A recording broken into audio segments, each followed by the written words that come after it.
Hello, everyone, and welcome to this second playthrough live stream of the games from the Summer 2021 Games Jobs Live Game Parade Game Jam. If you've tuned into one of these before, you'll know I run Games Jobs Live, and this man next to me is the mastermind of the Game Jam side of things, Gianmarco. Gianmarco, thank you so much for organizing all of these. Thank you for making it happen, and thank you all for joining and participating. You give the sense, so.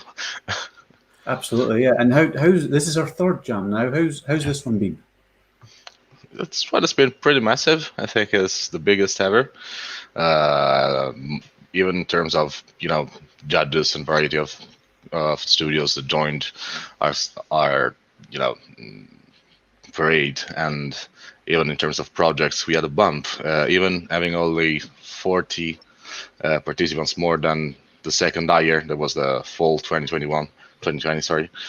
We had 40 projects more or something like that. So people is organizing better, teams are reducing and are reducing in terms of members. And that's very important because, addressing to scope and organize them in efficient ways is very important. It's all about this, start cooperating, start playing each other with ideas and build something, crafting, confronting and discussing. It's very important.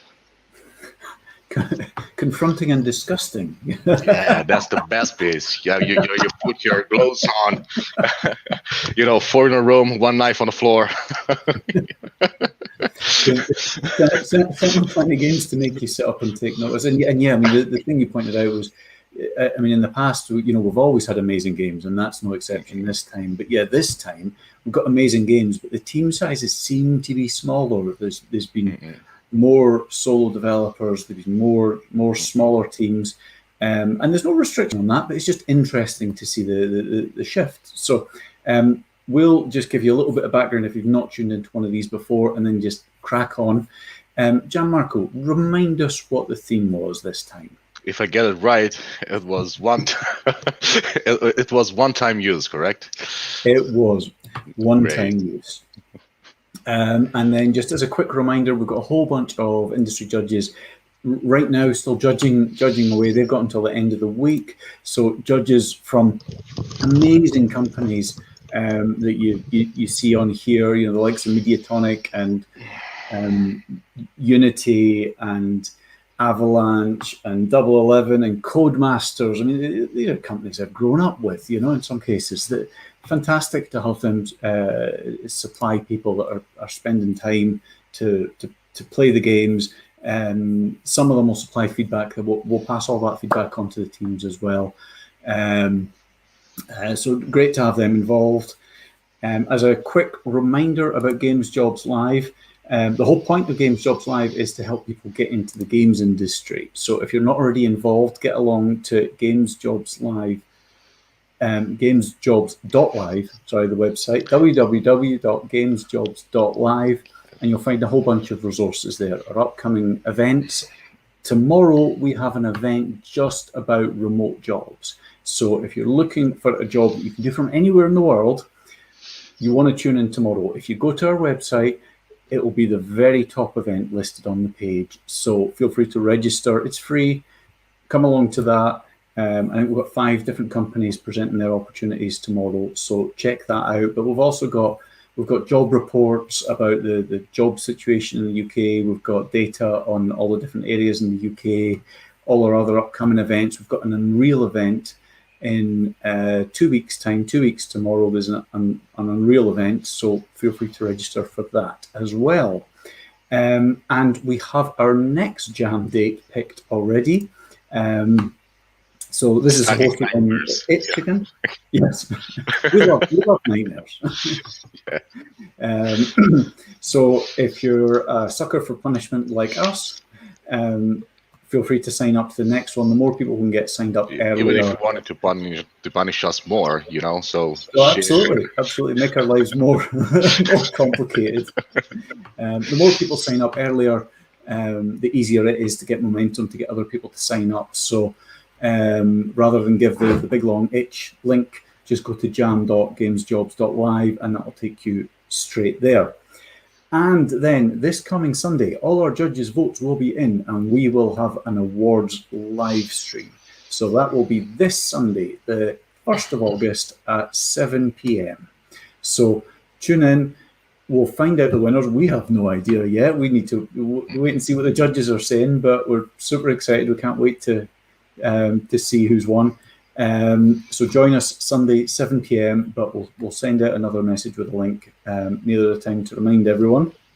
And before we hand over to Joel and Jack that are hosting for tonight, if you're the developer of one of the games that they play, drop a note in the YouTube comments, and just if you've got any messages for the guys as they play, or any tips if they get stuck, stick them in a message.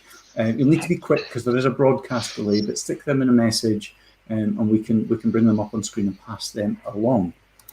I think that's everything we had to say, Gianmarco. Sounds like. Yeah. So in which case, it gives me really, really great pleasure to bring back two gentlemen who've delivered streams for us a number of times in the past, and they've always gone down an absolute storm because they've been insightful and funny, but still critical and complimentary about all the games they've played. They've done a fantastic job and made us realize so much of the art and the passion and the craft that's gone into each of the games. So it gives us a great pleasure to bring back Joel and Jack. Hello, Jack. Hey guys, how's it going? Hi, everyone. Hey, good. So good that you've joined us again. Thank you very much, gents. Our pleasure. I mean, this is always fun and exciting, and considering the size that this community is starting to grow to, it's really becoming quite an ambitious task to get all of the games checkmarked. I'm unsure whether we will be able to do so, but we're gonna give it our best shot. See how it work out. There's quite an astonishing amount of games this year. But yeah. Nerdy Paradise. It's perfect. Yeah, well, I mean, finding the needle in the haystack, finding those gold, interesting projects, that's always a challenge. But the bigger the haystack, the more gold lies within. Very, very metaphorical. Yeah. We're looking for more like that tonight. Yes. I'll do my best. We'll see. I think more wine. Well, we will have a collection by the end of the day. So we do still have a lot of games that we've not played yet. We will try and get through as many as possible. We always aim to play all the games. This time, there's so many games. We're not entirely sure we're going to get through them all, but we're going to give it a really good shot. So Joel and Jack will play as many as they possibly can tonight before they need to call it a night. They're over in Italy with Gianmarco, so it's an hour later for them than for me, and even hotter for them than it is for me. But they'll play as many as they can as long as their computers don't melt, and we'll schedule another stream really soon to play through as many of the rest as we can. So, gents, and by this I mean all three of you, thank you so much for all your time you've put into this jam. Really, really appreciated. Thank you, Gianmarco. Thank you, Joel. Thank you, Jack. Jack and Joel, I think we'll just let you get on with playing the games. All right. Fun. Great. Thank you. Fun. For everyone who haven't caught us the last couple of jams, my name's Joel Hakalax. I'm originally from Sweden, but I'm working and living in Rome, Italy. Work for a company called Storm in a Teacup, where I'm a game designer. And Jack? Yeah, I'm also working at Storm in a Teacup. I've been working there for a couple of years now, and I am an environment artist / tech artist. Exactly. So tonight we'll be going through some of these the submissions, some of these games. The theme was one-time use, which, from a game design perspective makes it really tricky. if the core mechanic can only be used once, that tends to make it really difficult to give depth to any kind of experience. But I have already played a number of submissions. I've already submitted my judge sheets and stuff, and I found some really good and interesting takes on this. So I'm excited to see what we find tonight. And I haven't played the game yet, but I feel that the one-time use mechanic could be used to really give meaning and power to the player action and make him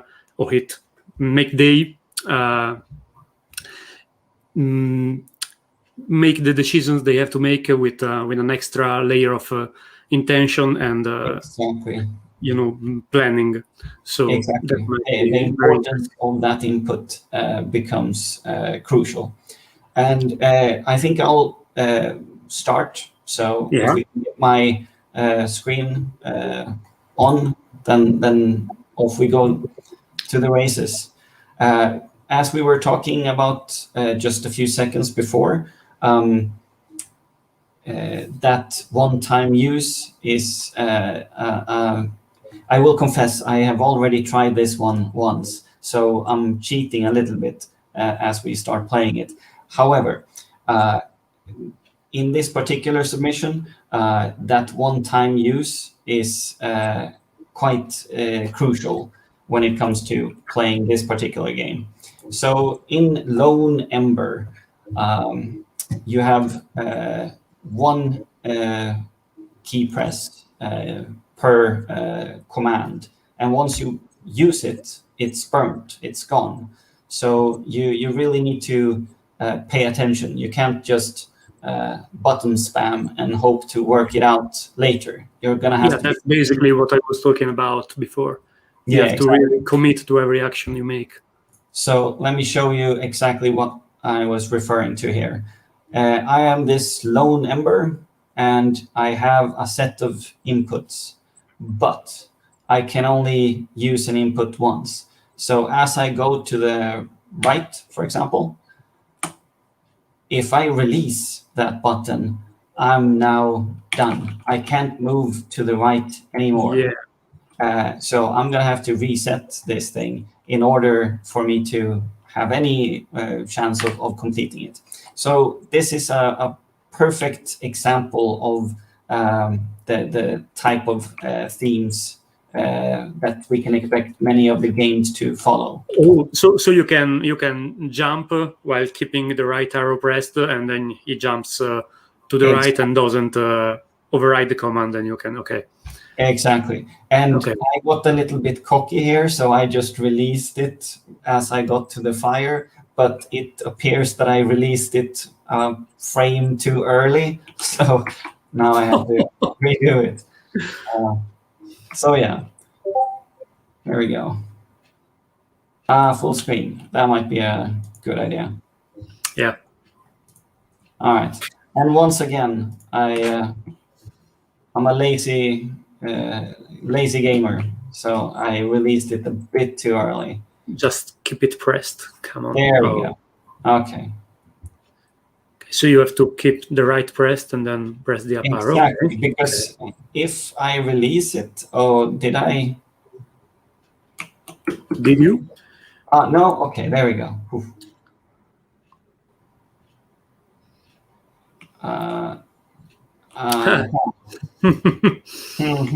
Okay. All right, no problem so far.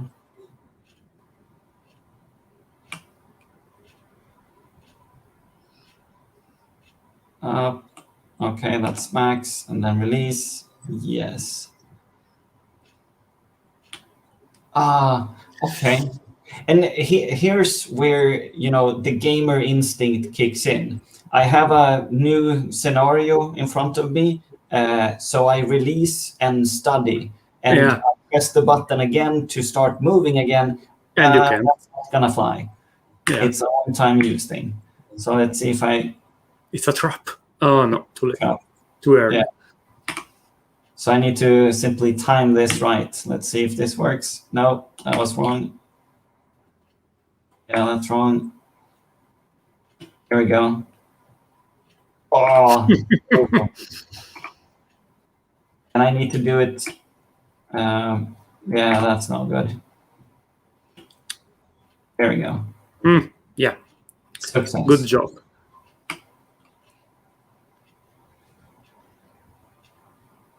All right. So this is something new. Ah, it's a teleport. All right. Oh. And oh, okay, that was brutal. There. Yeah, maybe if they colored the flames differently in order to ease recognition of which flames lead where. Oh, yes. Okay. I love that suggestion. Have one be blue flame, one be green Exactly. flame type of thing, because I didn't catch that they were height-based kind of teleports there. People are asking to increase the screen sound. I don't even know if you're sharing it, actually. I am sharing the screen sound, but I don't know. Let me see if I can minimize this again.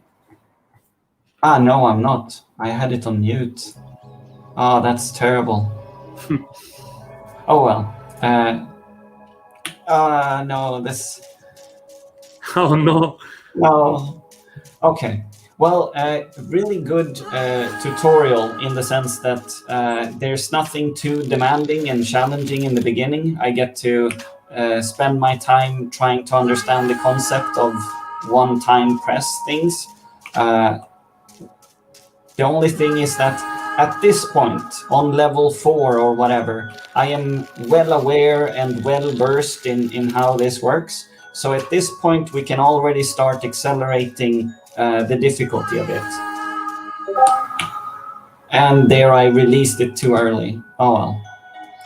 So that was Lone Ember. I'm gonna have to leave it there, otherwise we will never get through all of the games in time. Yeah, that's true. But this was made by a team of, let me see, 7-8 people, and it encapsulates the theme perfectly. So well done, and quite charming both visually and musically as well. Yeah, it makes me curious to see what other solutions they can implement in the next levels, and that's a quite big accomplishment for me to make me want to see what's next. True. Okay, so I guess it's my turn. Go. I will. My first game for tonight is Junkyard. You are one-time use thing. You are a battery. Once you found yourself in a junkyard among trash and obscurity. But the gods gave you a second chance, and now only you decide how to use given vital energy. This was made by 4 people. All right. Let's try this out. Left mouse button, T, pick up fire extinguisher, space, use extinguisher. Okay, so, okay. I'm curious. A battery using a fire extinguisher. I guess, is it a weapon or is it? Well, exactly. I was, a fire extinguisher is the opposite of a flamethrower. So, are we going to? Ooh. Okay. Okay. So one thing that I can notice right away is that it isn't clear what my range of action is. Sure. With okay. Ooh, and here I can recharge, I guess. Okay.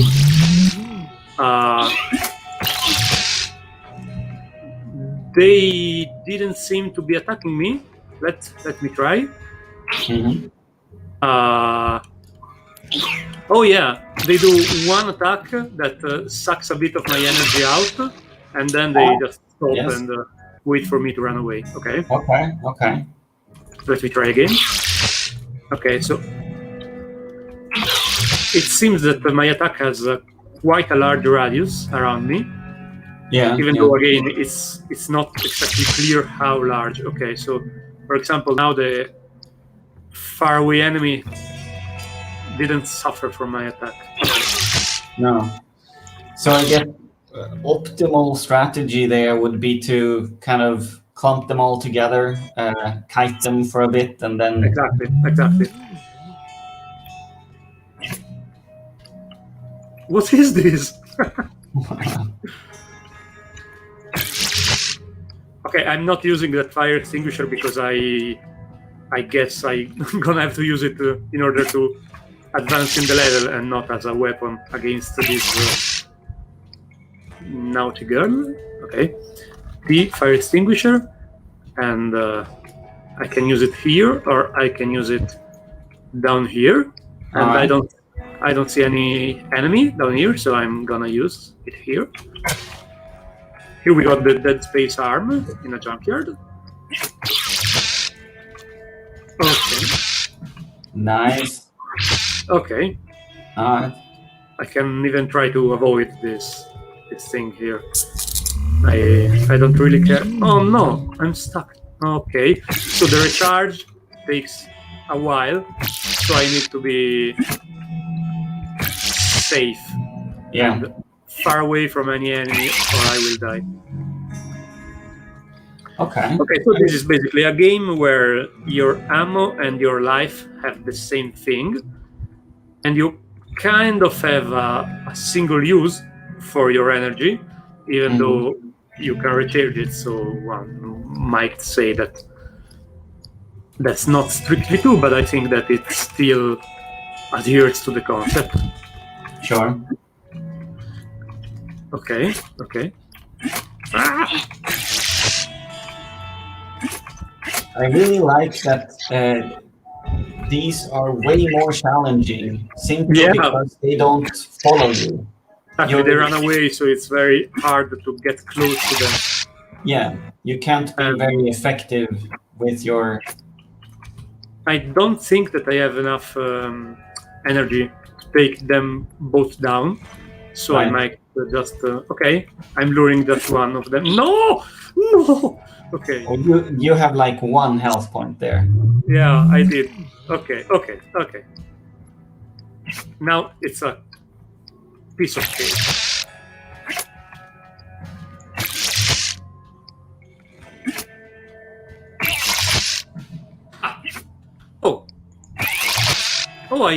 Do I regain a bit of energy when I kill an enemy? It seemed that way, but maybe I was wrong. I don't know. It seemed like I was gaining a bit of energy by destroying that one enemy. Okay, so a lot of enemies here. I like the non-linearity of the level. I actually do. I like to be able to choose where to go next. Yeah.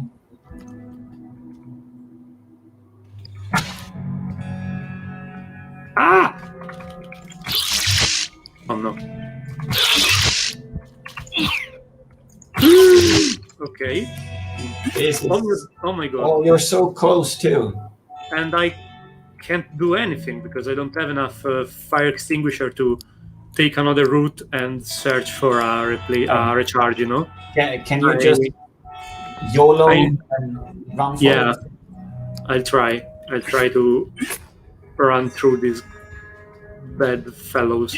Okay. Aha. Okay. Nice. That was nice. That was quite fun to play.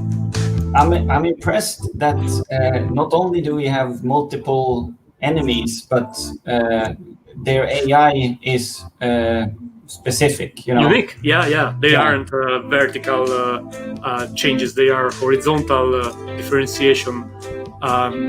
We have a ranged one and a melee one, which is a proven game design strategy, and it works.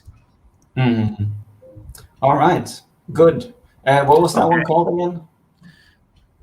Sorry? What was that game called again? Junkyard. All right, good stuff. Yeah. Well done. Nicely made. So I'm sitting here with Jam Out. Dodge bullets while trying to melee enemies in this band-themed 2D game. Single-use abilities to fit the theme. Made by 2 people over the course of 6 days for the Game Jobs Live game jam. All right, let's see what we have here. Aha. This is looking rocky. Yeah.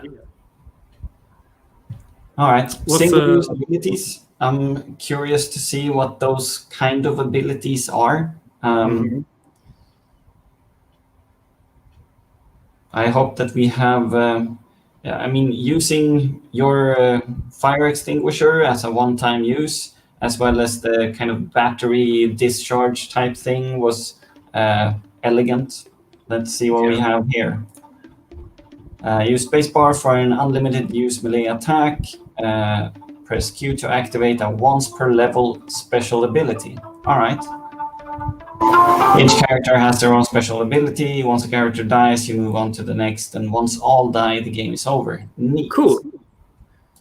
I guess maybe you will have to make a character die in order to pass to the next and be able to use their own ability, or can you use them both at the same time? Oh, that's whoops. Yeah. Okay. Ability go invincible. Let's see. Okay, that's quite an impressive ability. Yeah, and I healed as well. Ooh, controlling too. Interesting. Cool.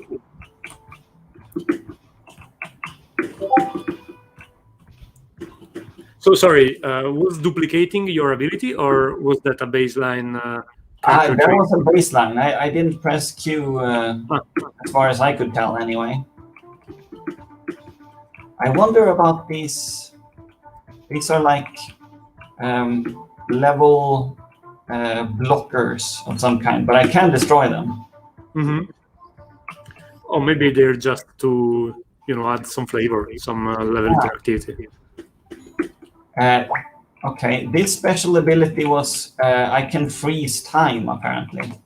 You see? Oh, didn't notice. Cool. That was pretty strong.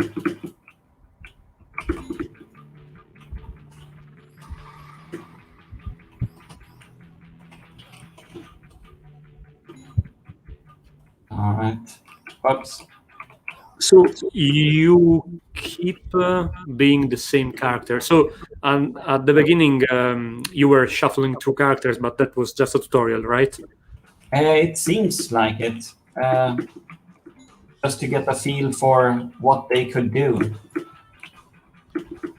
Let's see what happens here if I die with this one. Uh-huh. Ah, yes, okay. And this one has invincibility for a while.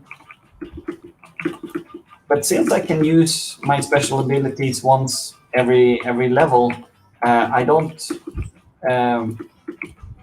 feel that bad about burning it. I don't need to save it for that long. I just need to get through. Yeah, because the level are basically one single screen.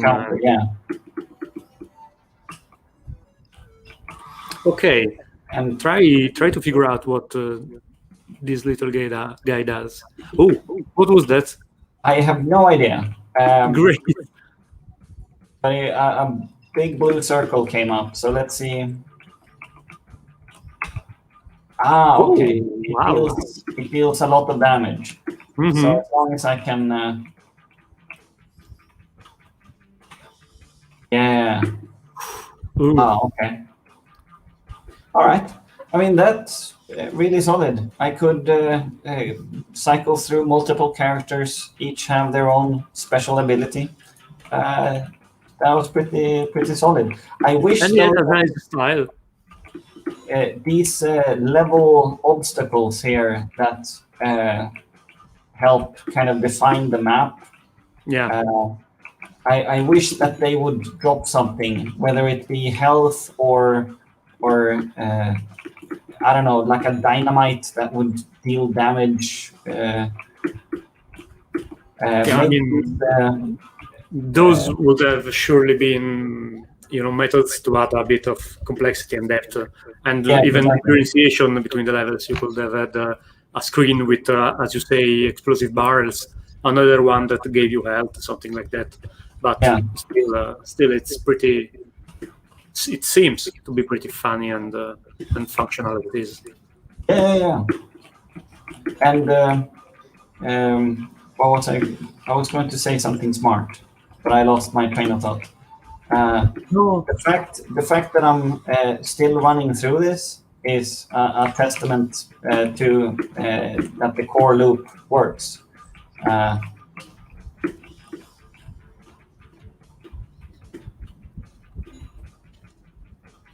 And the levels themselves have variety. I would assume that these obstacles that spawn are procedurally placed. Yeah.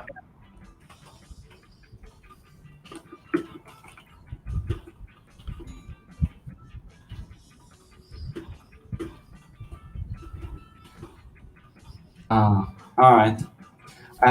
One more quick run. I just want to explore one thing, and that is the difference between the two type of enemies that we have here. You have this guy with a blue mohawk that seems to be melee. Yeah, exactly. These are the melee, and the other one are shooting balls of light at you. Exactly. These are much easier to deal with. Because my melee attack seems to be way more effective than theirs.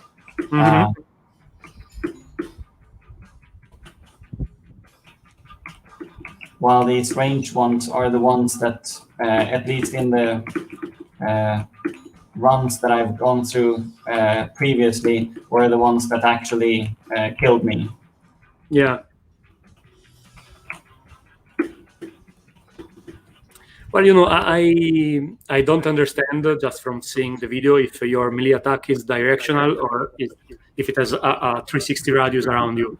Because if it is directional, maybe they could be dangerous if you let them get. If I were to venture a guess, I think it's a 360 thing. Okay. I don't know about my companion here. That companion could absorb damage on my behalf, which was kind of interesting. But I couldn't really utilize him in any specific way. All right. Really solid, really well done. One-time use with specific abilities. So this was Jam Out. Okay. My turn, I guess. We have Soul Hopper. Here it is. Let's see. Okay. You are a Neville mage who tried to gain immortality by casting the ultimate spell. But you failed, kinda. You are immortal, but you can't move and must hope from body to body to move.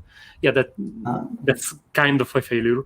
When you change your body, you kill your previous host. Your only hope is going deeper and deeper into the castle and hopefully find a permanent body. The web version has one of the sounds, the select sound, for some reason gargled up. Okay. That's a cool concept. Left click, you can only shoot 3 times per level. Okay. Concession to the one-time use only. Right click, you can only shoot 1 time per level. It also destroys cracked wall. Cool. So I'm never gonna use it for anything but that. And middle button camera drags your camera around for better visibility. Okay, so how do you actually change body? Okay, we'll see, I guess. Interesting. I mean, considering the wealth of mechanics there, exactly, that seems pretty deep. Again, this doesn't consider the body swapping stuff, so this seems to be quite a deep game for something realized in such a little amount of time. Yeah.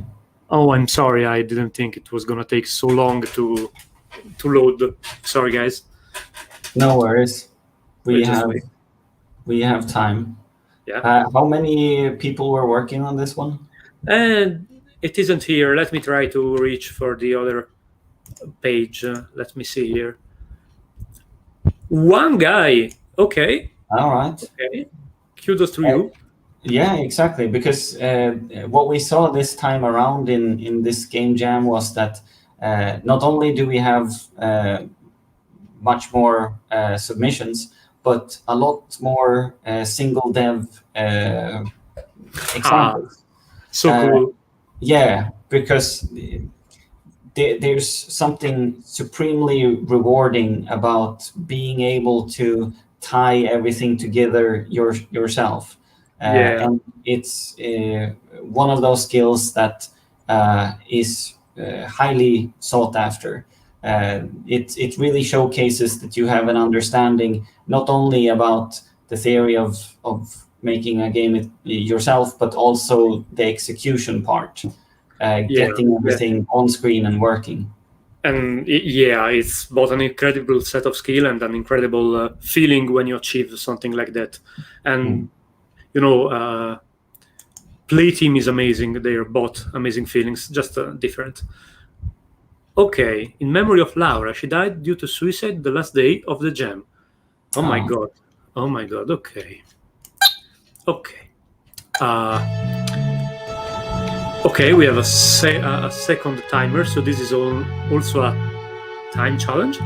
To start playing, left click to shoot. This spell will let you take control. Okay, so the 3-time shooting is the same thing as the body swapping. And this is cool. I enjoy being able to move a limited amount of times. As I said before, it makes me have to carefully think about what I'm doing. Mm-hmm. But beware, you can only miss 3 times. If you hit, it will also kill your previous body. Think carefully, but also fast for a high amount of points. To win, shoot the blue TP. Okay. Oh my god, I just shoot. Okay. You were going to save those to destroy things, but... Okay, so actually, aiming correctly either resets my 3-shot meter or doesn't make me lose any bullet. Still. Right. Okay.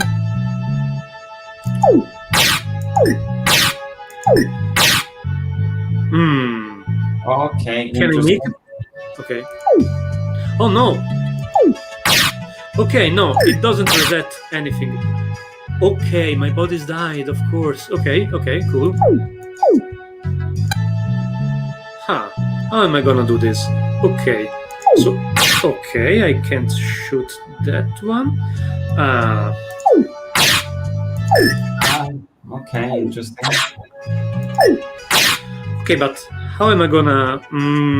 There, yeah.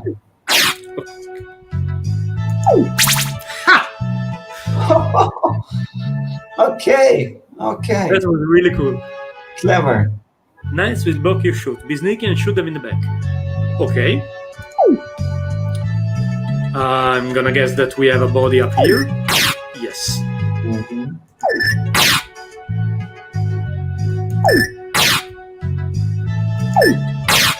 Okay, what does these blocks do? Do they let me pass? Okay, yes, they do. All right. Yeah. I love this out-of-screen shooting mechanic.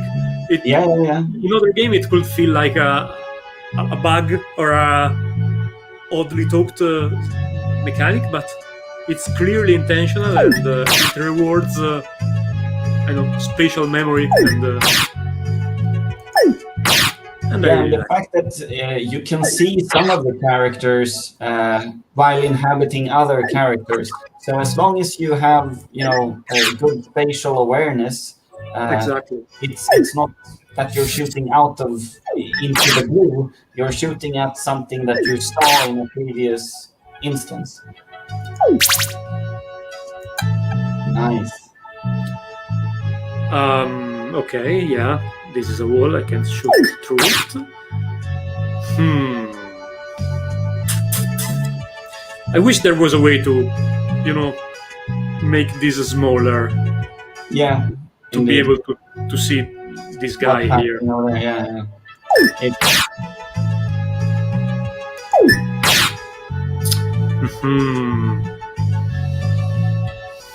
Okay.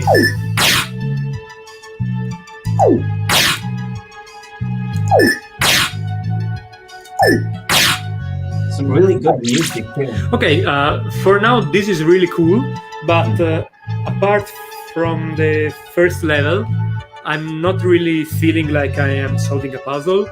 Right. As much as I feel like I am stumbling forward, guided by those little white dots that give you points, and just happening to find the exit. I'm not really reasoning about what to do. I'm just seeing, oh, there's a white dot. I probably can shoot in that direction. Yeah, but we did see the potential there, where you had to find the correct angle and just this level. This level was quite amazing, and I already failed it. No. Okay. Oh, and at the same time, I also had, a fireball mechanic that I didn't use, and I didn't figure out where the cracked walls were. Right.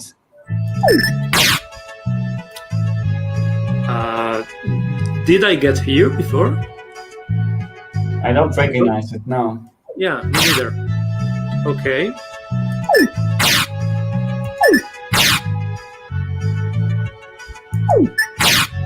You see, this was cool. This was requiring a little bit of reasoning from my part. Oops. Okay. Oh, and I also like that you can actually waste one of your bullets just to take points. Just to take points, yeah. Okay. This was a pretty cool little game. Very cool idea. I think there's a lot of room for exploring with possible puzzles with these mechanics. I'm even a bit sorry that I didn't find the broken wall.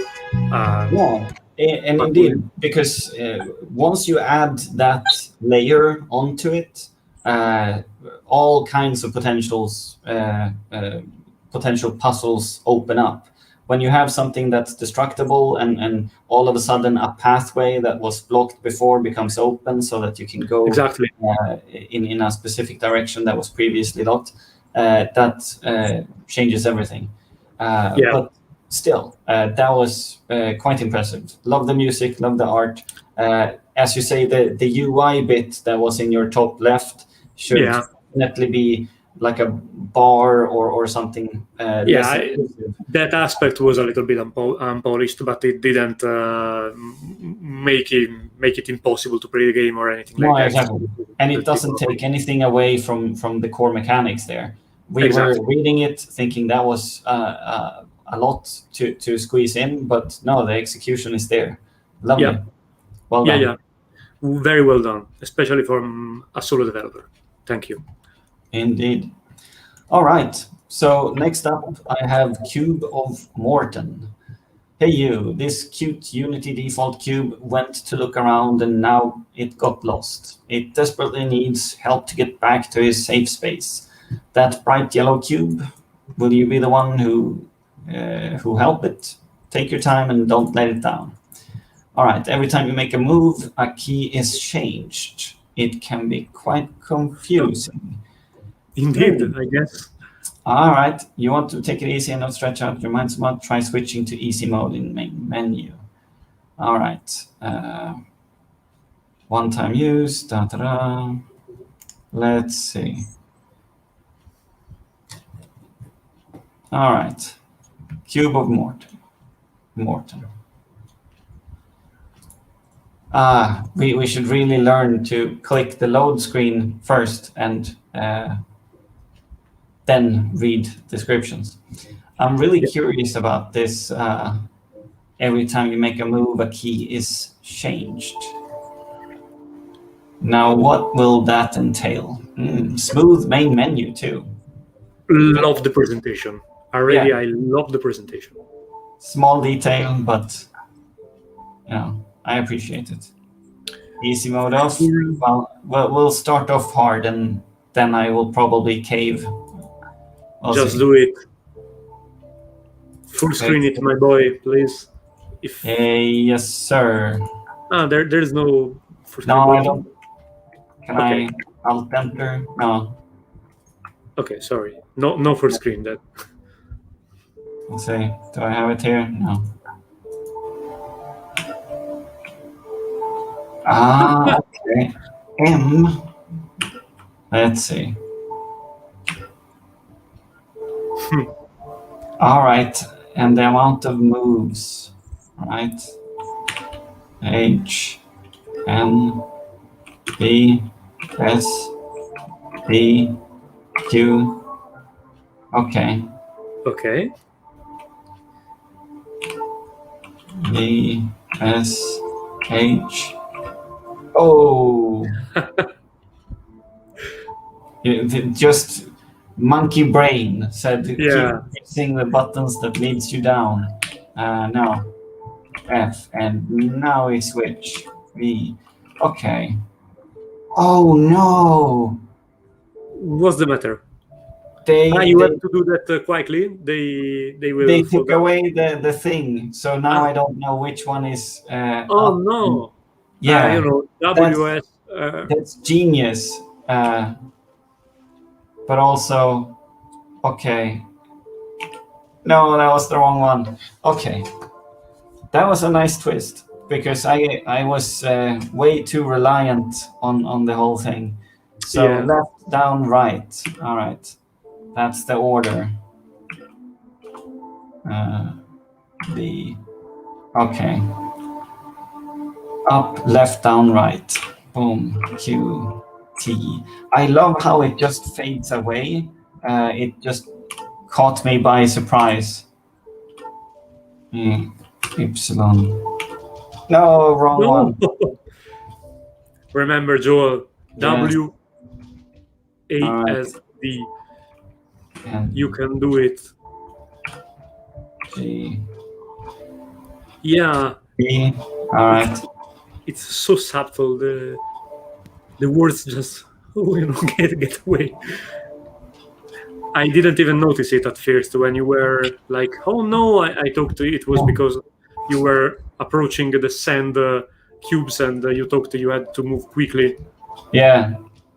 Okay, so I reached the glowing cube, but like what now? It either bugged out or maybe it's the end of the game, which I don't think it is. I died too many times. Let's see.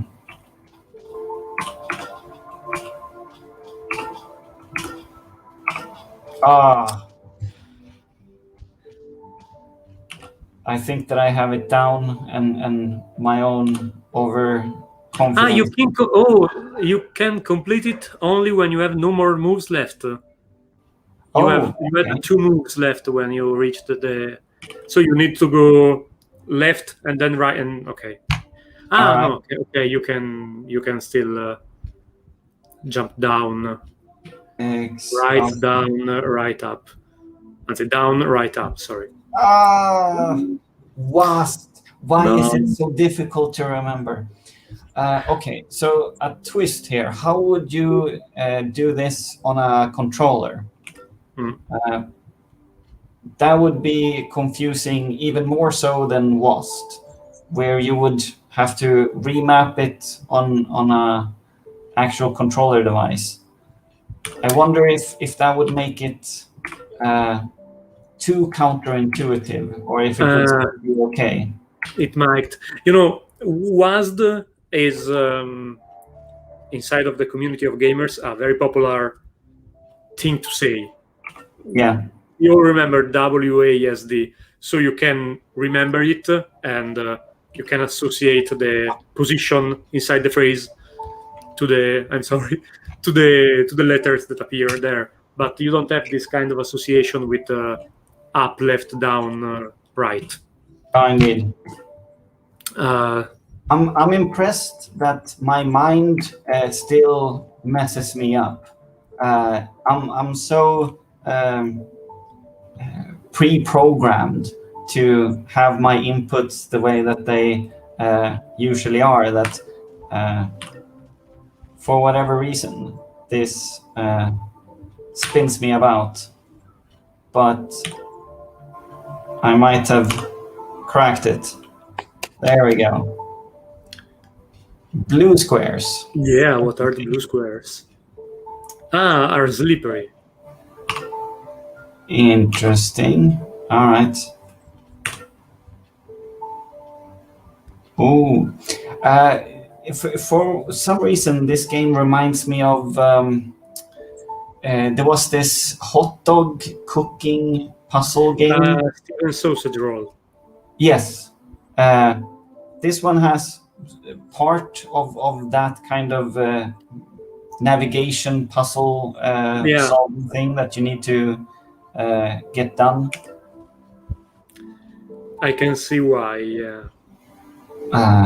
Q. Okay. All right. Let me see if I can do one more. Yeah.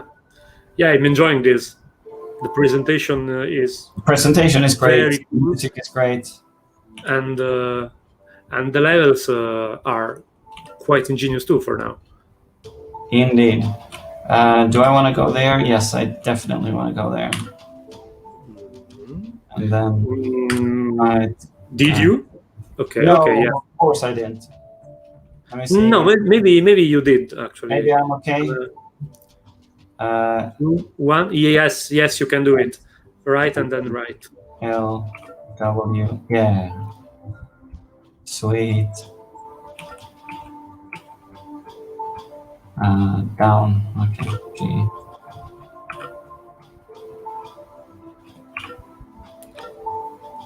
I wonder about the selection of keys. Is it entirely random, or is it like a pre-selection of keys that are available? No clue, mate. Do we have Z, for example, as part of this collection? Won't.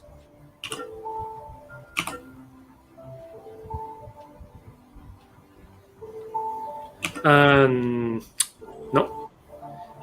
You ain't gonna make it. There's no way back for me now.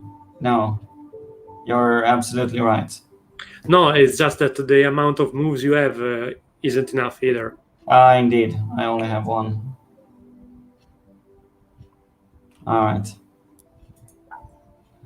Now I'm just curious, what does easy mode actually do? Just to... I guess that easy mode stops changing your... it either stops changing your keys, or maybe it gives you... No, it still changes your keys. Okay. Yeah, but maybe it never fades my text? Yeah, maybe.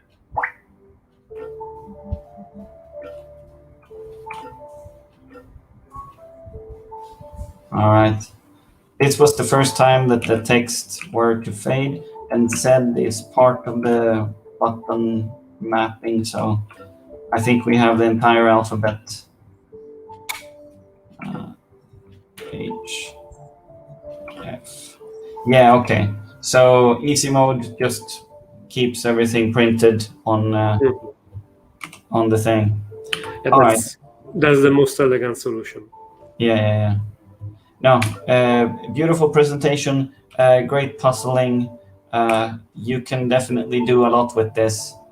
Yeah, and even the stuff that's already here seems of a quite high quality, in my opinion. Every level was introducing something more, or building in an interesting way on the stuff that was already presented to the player, and I didn't feel like there was padding or useless levels, or on the contrary, I didn't feel that there were too few levels, that stuff wasn't introduced properly. No, I mean. For the time being, that was quite an amazing achievement, in my opinion. Quite well done. No, and just not only do we have like this water thing coming in and shading bits, we have some particles floating around, shadows changing place. Exactly. It's very soothing. So well done. Not only do we have a puzzle game, but we actually have a presentation that gives the puzzle game character. Yeah. Differently from the Steven Sausage roll that you were talking about, which in terms of presentation, sadly, leaves a bit to be desired. Yeah, indeed. Okay. So it's my turn, I guess. And the next game we're going to play is We Only Live Once, Wolo. Okay. Wolo. Okay, build a new future by fighting your way through dangerous enemies and collecting toilet paper. Okay. Toilet what? Toilet paper. Okay. Here we have a larger description that says that humanity went extinct as a result of global warming. Animals have taken possession of a plant without any more resources. They must survive on the only things they can find, which I'm gonna guess it's toilet paper. It's up to you to rebuild a new future by looking for what you need to create your last hope, the garden. Okay, let's full screen and just go. Oh, wait, I muted the page, sorry. Okay, let's see the options. Okay, okay, let's lower the volume a bit. Okay, just touching the volume option gets me out of the full screen. Full screen. Okay, full screen. Yes, thank you. Dash where you aim. No. Back. Play. Okay, smooth transition. Look at that. This is Nuclear Throne. This is just like Nuclear Throne. Okay. Recoil and everything. All right.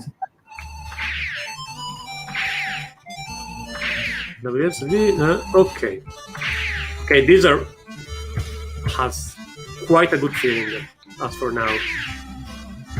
I especially like the recoil when you shoot. Yeah.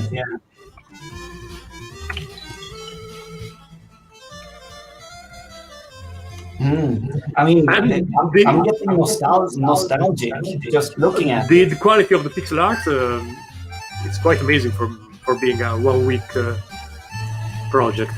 Can't I grab this? Okay. Finally, a customer. Okay. I can get this one. No, I can't because. So I have to unlock the weapon and then I can buy them. I'm gonna guess. I guess, yeah. Okay, cool. I can buy a shotgun and can I grab Can I bring multiple weapons at once? No, doesn't seem like it. So if I want, okay, I can't access the van again. So my previous weapon is just lost. Okay. Okay. Well, that's fine. So I'm gonna guess this is also a procedural game, I guess. Okay. I'm either not damaging this guy. He has a shield or something? Yeah, it has a shield. Okay, no. I'm sorry. I didn't shoot these other guys. If I did, I will see that there is actually a feedback when you shoot and hit a guy.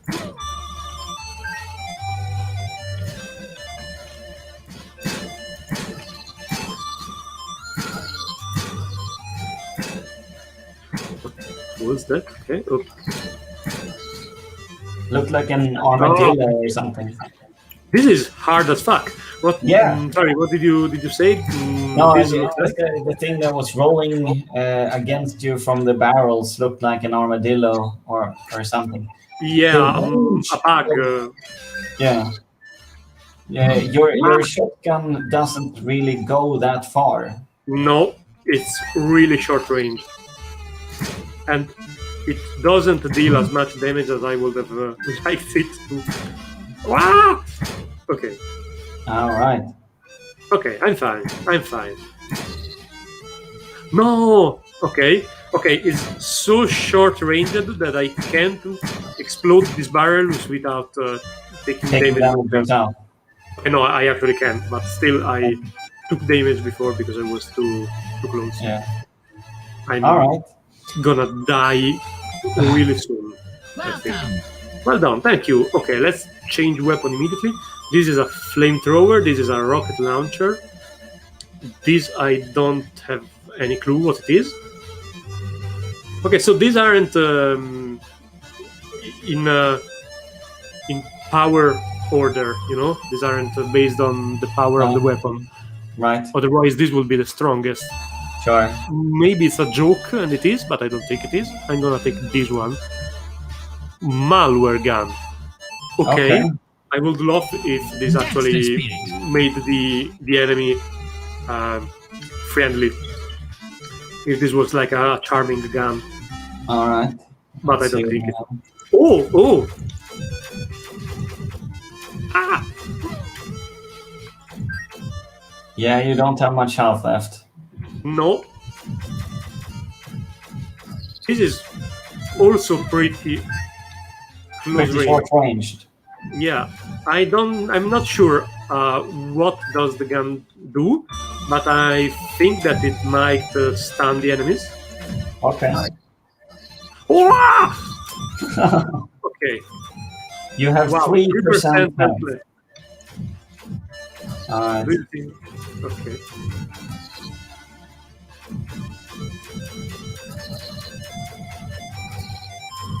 Beautiful game, though.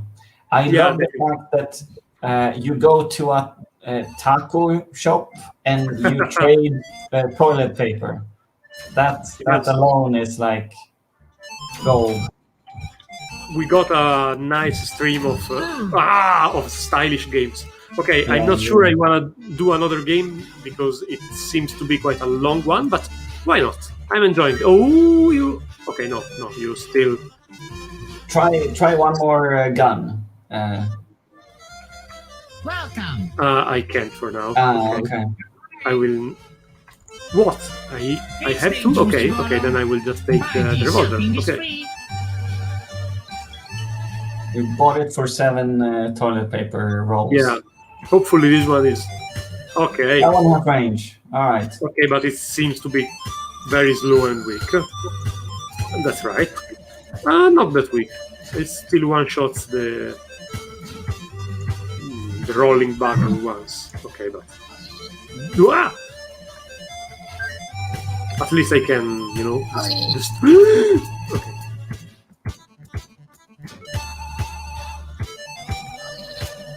Okay, I don't understand if these crates just release enemies or nothing, or if they can also release good stuff, you know? Right. What? Okay. But at the same time, the bugs go out in one shot and they give you health, so Yeah. it's still as if the crates gave you health. Yeah. It's a worthy trade-off anyway. Yeah, and it actually makes you have to work a little more in order to gain your prize instead of just shooting an helpless crate. So I probably prefer it this way. All right. Okay, but at the same time, I'm just gonna go through the next level and not really care about shooting every single crate. Okay, Yeah, you have 4 toilet paper rolls. Ooh, nice choice. we also have voice acting. Yes. We have goddamn voice acting and even nice voice acting. I love it. Okay, Oh, wow. All right. yeah, I'm impressed.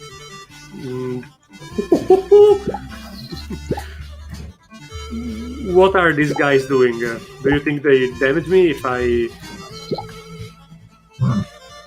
What? Yes, they do. Yes, they do. Okay. Cactus. The Destroy them? recoil on that thing is enormous. Sorry? The recoil on the thing is enormous. Yeah. Every shot you take, you get pushed back a map. It's really affecting. It's really effective at making every weapon feel very different. And I also like the procedural generation so far. Yeah. These 2 levels feel very different, and they have not only different layout but different environment hazards, which is again quite amazing. Yeah, for sure. Okay. How much does one of those beverages heal you? 5 health. 5? Okay. Yeah. Time. You know, I like this one. I don't really want to change it. Let me just try this one. Amir Zoka. Because this is a bazooka, and okay, I'm gonna try this one because I kind of know what the bazooka does. So let's try a weirder weapon. Choice. Oh, There we go. What's the range on this one? the range itself is quite nice. It's just that the precision is so bad that it's factually a Oh yeah, this is filtering weapon. definitely more difficult. Yeah. Okay. I'm probably not surviving this stage. With this weapon, these guys feel like bosses. They have boss-sized health pools. Okay.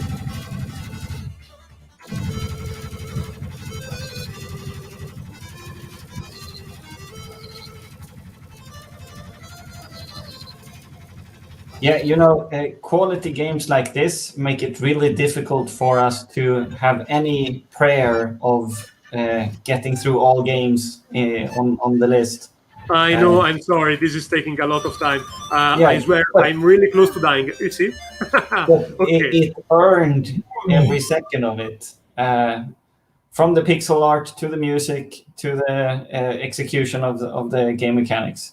You really know, well done. apart from for the fact that this feels really close to Nuclear Throne, apart from this fact that it's not a bad thing if you have to be like a game, better to be like a really good one.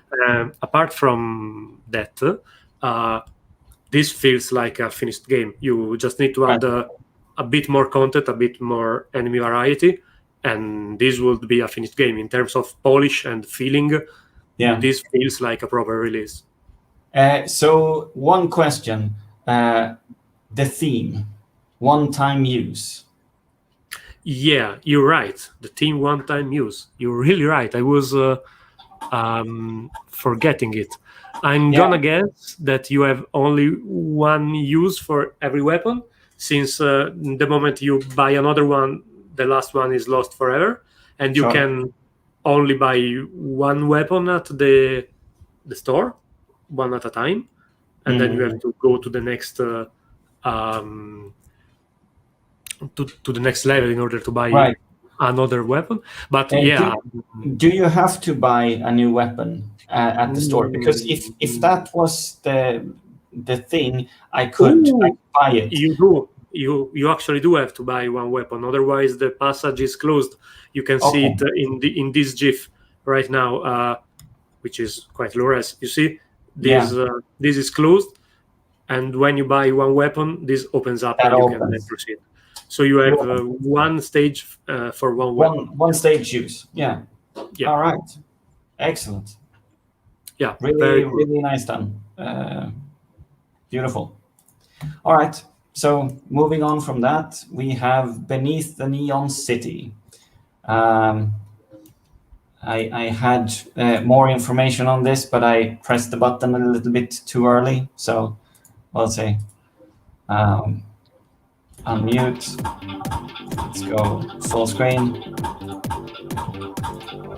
All right.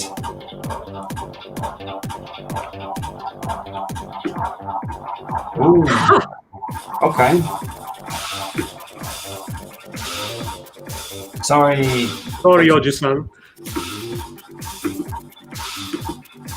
Again, another game with a lovely style.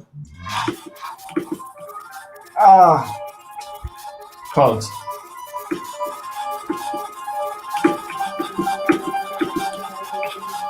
So much detail.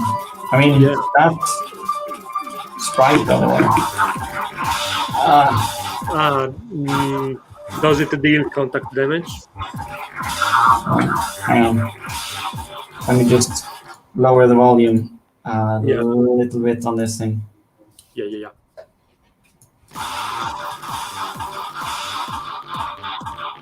All right.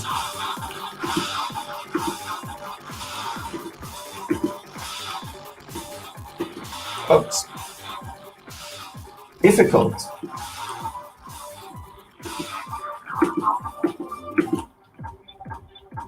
All right. See if I can. No, that's a sneaky turret.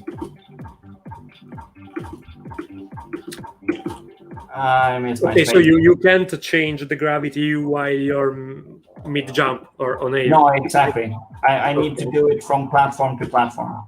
Okay, I see. Okay, it shoots 3 times in a row. 1, 2, and 3. All right.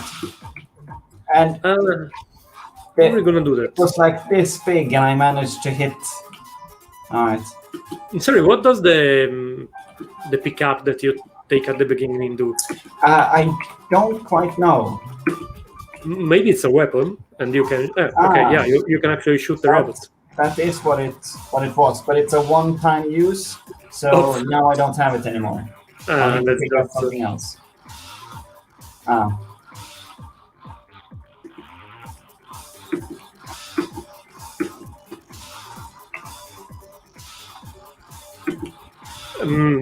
I guess you probably had to kill the other robots, maybe. No, you didn't. Okay, all right. Cool.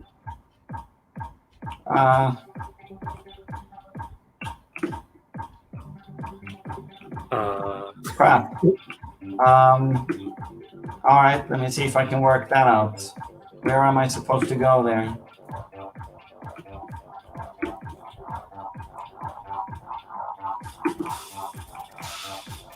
So you actually didn't have to use it at all.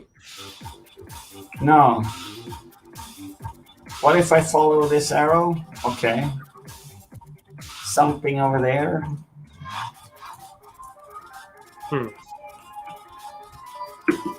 No.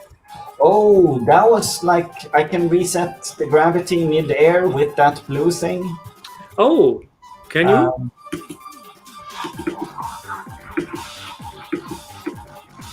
All right. No. Sloppy playing. Let me fix that.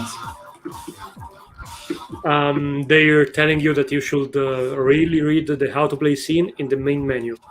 XD. How to play scene in the main menu. Yeah, probably. Yeah.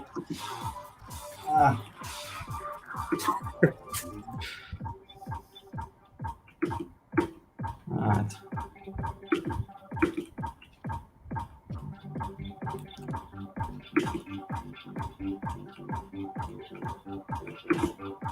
I love the enemy design of these things. It's even the rotation sprite. You know, yeah, they're amazing. Joel, did you? Maybe I was distracted, but did you try to just fall actually down? Well, yeah, exactly, on the bottom right. I don't think so. Oh wow! But you're right because you allows me to switch gravity midair. Yeah, you're right. Sorry, I forgot about the gravity switch. I wonder what it is that I just picked up, but I'm kind of afraid to use it since it's a one-time thing. Mm-hmm.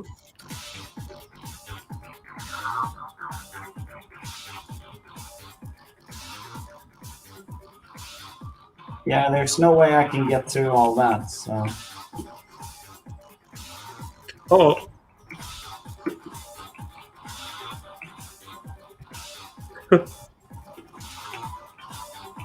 Okay, so this piece of the wall is actually behind you, and the other one was the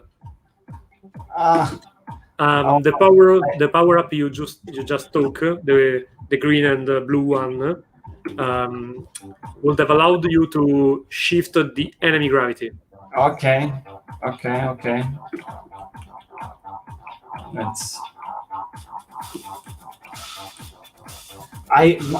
My kingdom for a checkpoint right at this spot. Let's see. How can I? No. For whatever reason, I couldn't activate the swap gravity something. Maybe you have to be close, or maybe you have to read the how to play.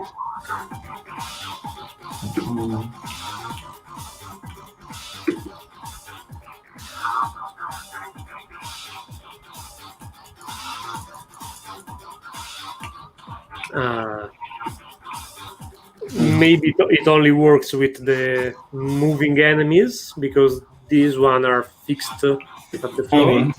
It's a wild guess, but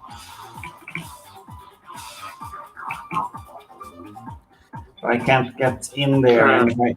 Can I? This is an instance of poor readability. That the upper wall was crossable, was behind the player, and the other one was acting like a wall, even though they were visually identical.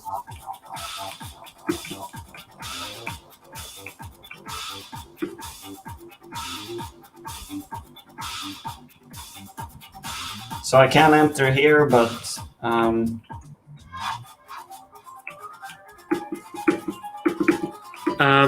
they're telling you to use right click on the turret. Right click on the turret, okay.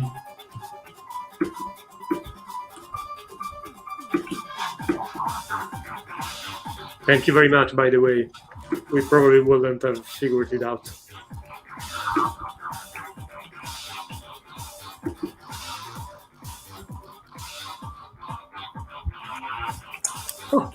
Boom. All right.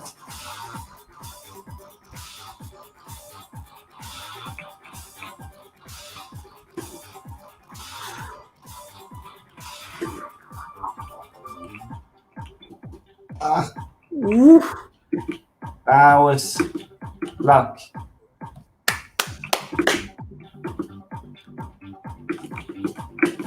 No.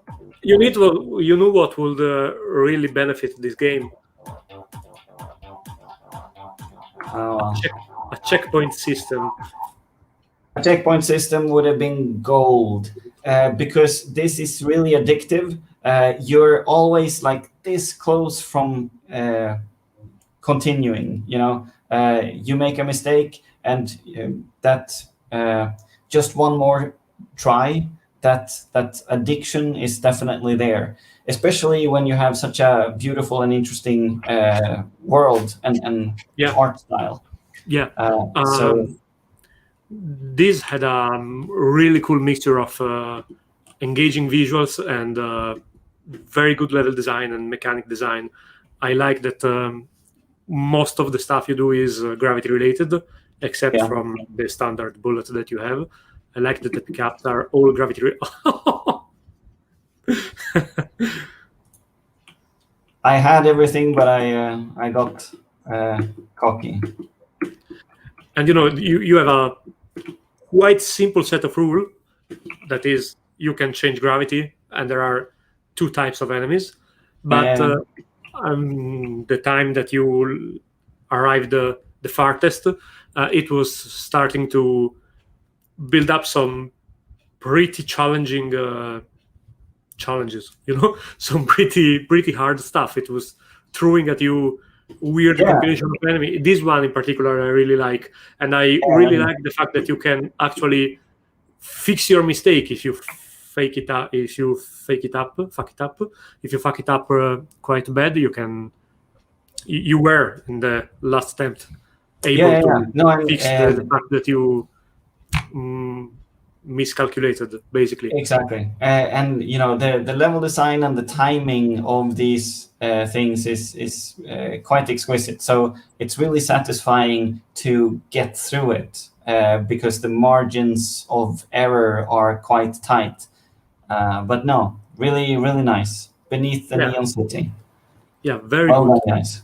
Just please add a checkpoint system and I will play the hell out of it. For sure. All right. I mean, the fact that there is no checkpoint can be seen as part of the experience, obviously. It's like a Geometry Dash level, you have to go through the end of it. Exactly. Do it right or do it all over again. So What do you have up for us next? We have ParaShoot. Let's see what this is about. This is my contribution. Okay, it's a short game featuring a brave soul collecting points in a dark city. Oh no, I forgot to preload. Okay, to increase his chance of getting more points, he has to wait to use his parachute. If he waits too long, however, there will be another blood stain on the city's street. Yeah. Aim with mouse, shoot with left mouse click, steer with A and D, and deploy parachute with space. Okay. All right. No, we have no loading bar. We won't know how far we are in the... Okay. Fortunately, it seems to... Okay, great. All right. Again, stylistic. Quite a lot. Okay. I love the little gib animation there.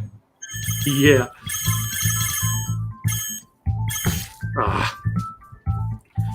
So, what does the parachute actually do? Parachute is now ready. Yeah. Using it now. Okay. Oh, I can shoot now? What? Okay. Okay. But you only have one parachute. Yeah, and if you use it too early, it just gets off. It just destroys itself after a while. So you need to understand the timing. I'm really bad at this game. Okay, you have to understand the timing and just use it. The sound design is great. Yeah.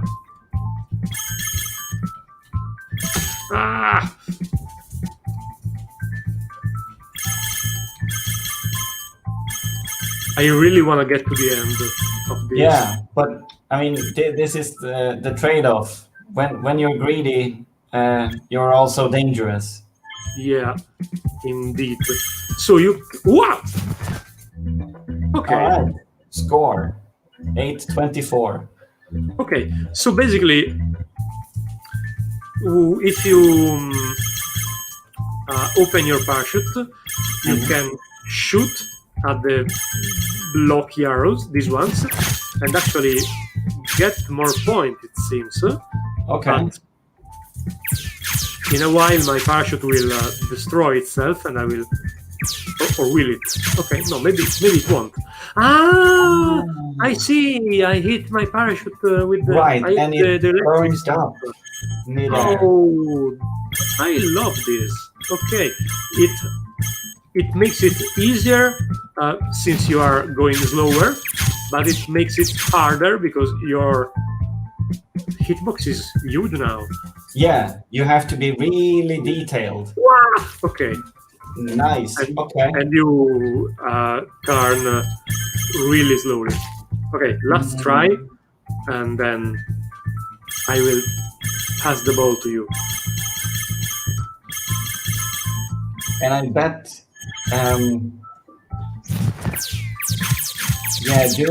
doing this, you're scoring probably more points than you would be falling. I guess so. It would make sense. I mean, okay. Oh yeah, come on. Careful. Okay, Oh. yeah, I almost doubled my Your score. previous score. Yeah. That was quite fun, quite a fun little game. Okay, two things. Mhm. The fact that the game auto restarts just a few seconds after you die Yeah, is fantastic. Normally, you would just hit the button and do it again. No, this game just throws you back in there. So no, you have actually, you still have to have an input. You still have to. okay. Oh, no, okay. I think. Let me try. Okay, I'm not pressing anything. No, you're right. The game auto restarts. I just didn't Okay. notice because I pressed the left mouse button. Okay, Right, yeah, right. I agree. That's a really good quality of life improvement. Yeah, and it's one of those under-evaluated sneaky features that just adds additivity to it, because there's the frustration of the death doesn't matter because you're already alive again and falling through the sky. Exactly. Second thing, the background was spectacular because it was sci-fi ships flying all over in the background as you were cascading. So or planes, maybe they were planes, but still. Yeah, Yes. well, exactly. And, Either way, it was a sci-fi type city, and you were falling through the air in some kind of metropolis. Beautiful pixel art, great audio design. It's pretty remarkable, the quality upgrade that this jam has seen. Yeah, and the last jam was still quite remarkable in terms of presentation. They had for sure lovely games, but right now I think that the average quality is superior. And one thing I would like to remark is the fact that the entire level had to account for two quite different styles of movement. Right. Slow descending and slow turning, shooting one, and the one that was way more responsive but also faster. And I think it did it remarkably well. You had different paths that you could take with one or the other characters, and there's even if the run itself is very short, there is a lot of room to improve your score. I saw that there were many routes that I could have taken that would have increased my score, and I didn't know, but I think you could make a lot of replays and try to improve your score. With a bit of planning, like there was one path on the far left that seemed to have boxes to biscuits, Mm-hmm. But that was ParaShoot, clever name. One-time use, obviously, the ParaShoot. Mm-hmm. If you use it early, you might cash in on points, but if you touch anything, you're smoked. All right, so coming up next on my side, we have ZomBoom. One-time use. Get the zombies back into the enclosure. Try to find the nuke mod for the big boom. Unlock the roads, find health up high, explore the city from checkpoint to checkpoint in demo mode, build a horde, lead them to the enclosure, and blow them up. Wow. All right, mouse to move, mouse look, space to jump, R for a one-time item. All right, and this is our first Unreal entry. So let's see what we have.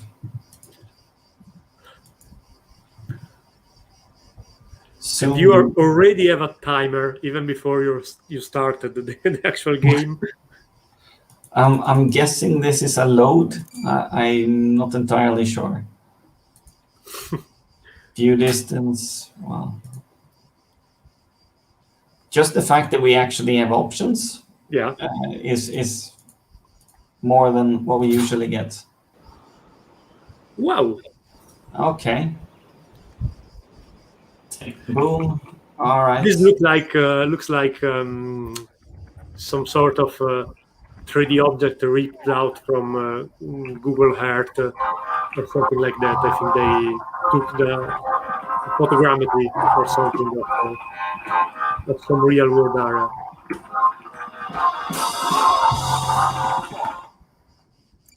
Let me see. What No, happened? I don't have any volume control here, but I need to be able to hear the feedback that you're throwing my way.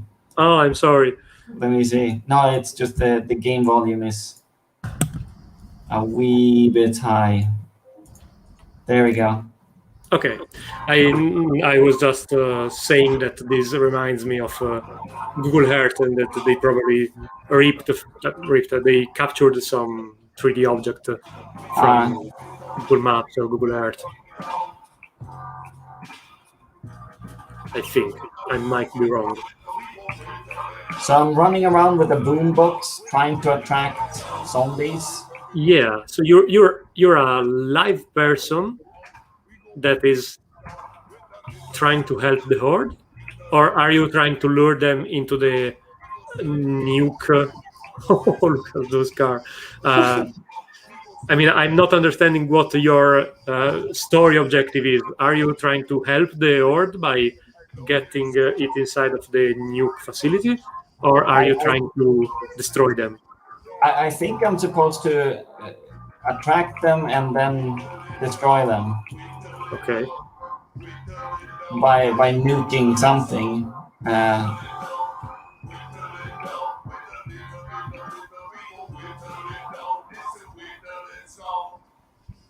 All right, let's see if we can. I'm assuming that this is an elevator. Yeah, looks like one.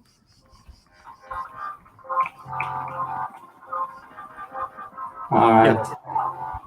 I mean, they obviously can't follow you up to the elevator, otherwise they will kill you. So what did you take? Nice.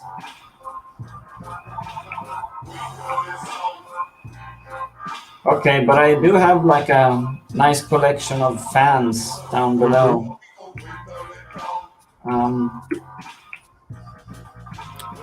Okay. Not quite far enough. Resuming demo mode.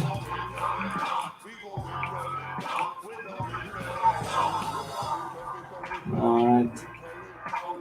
So there's a 10-minute countdown. Before the nuke explodes, maybe? I guess so, yeah. Get zombies back in the pen. Okay. Oh, so they can't get away once you bring them here. Okay. I guess. Yeah. But at the same time, they didn't fall? Are they falling? I don't know. Alright. Well, here I have unlimited health. Can I still kite these people down? No. Oh, they teleport there? Okay.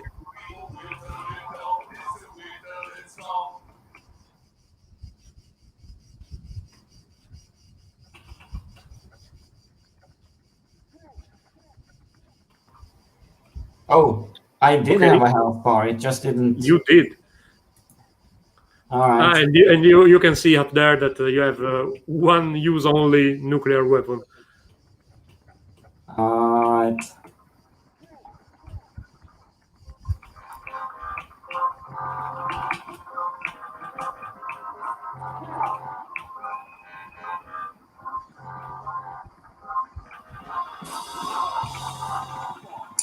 Nuke bomb. Press P to use.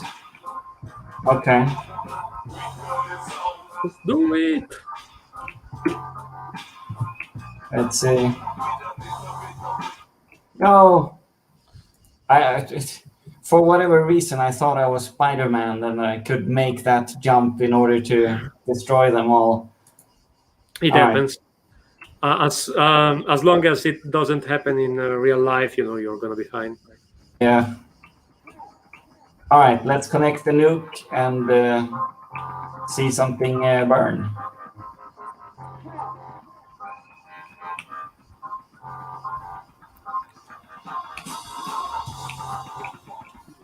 Press T to use. Can I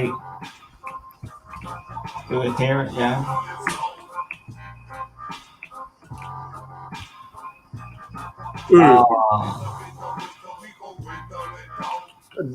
They seem fine.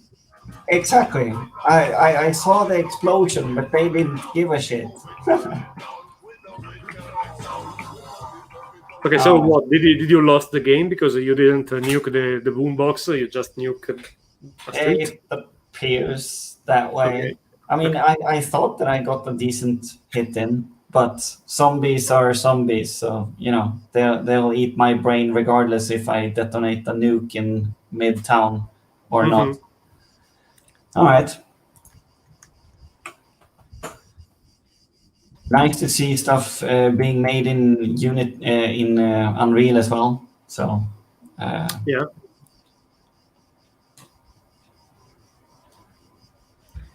So what do you have up next? I'm gonna play Wizard Tower. Let's see. Evil Wizard Tulsa, Boom, has trapped you inside his mage tower. You need to escape, but if you make a mistake, you'll remain trapped forever. Okay, WASD to walk around and E to interact. There was a game breaking bug in the original upload. There is a polished version. Okay, I downloaded it. Okay, here we have it, Wizard Tower. This should be the polished version. And oh, this is also an Unreal Engine game, and this looks really nice. Again, loving the presentation on this one too. Okay. Crash? No? Okay. Okay. No, it didn't crash. Are you seeing this? No, yes. We just had a screen freeze for a second. Oh, I guess I'm just lagging. I'm sorry. I was commenting on the quality of the presentation that again is very good. Yeah. Okay. I really liked that sound, and I like that this is a magic candle, and it lights up when I go close to it. Well, you're a wizard, so, you know. Okay, so for example, it says that if I make a mistake, I'm going to be trapped forever. And I just took a key, and we have a door with a lock, and also this thing here. I'm going to try the key on this one. And it worked, and I got the key for this one. Yes! Okay. Success. I love this lighting. Okay. Ooh, cool. Ooh, cool. All right. Small detail, but, you know, chairs and a table stuck to the ceiling. That will get my attention. It sells you the Magic Castle vibe. Whoa, okay. What am I gonna do with you, Magic Book?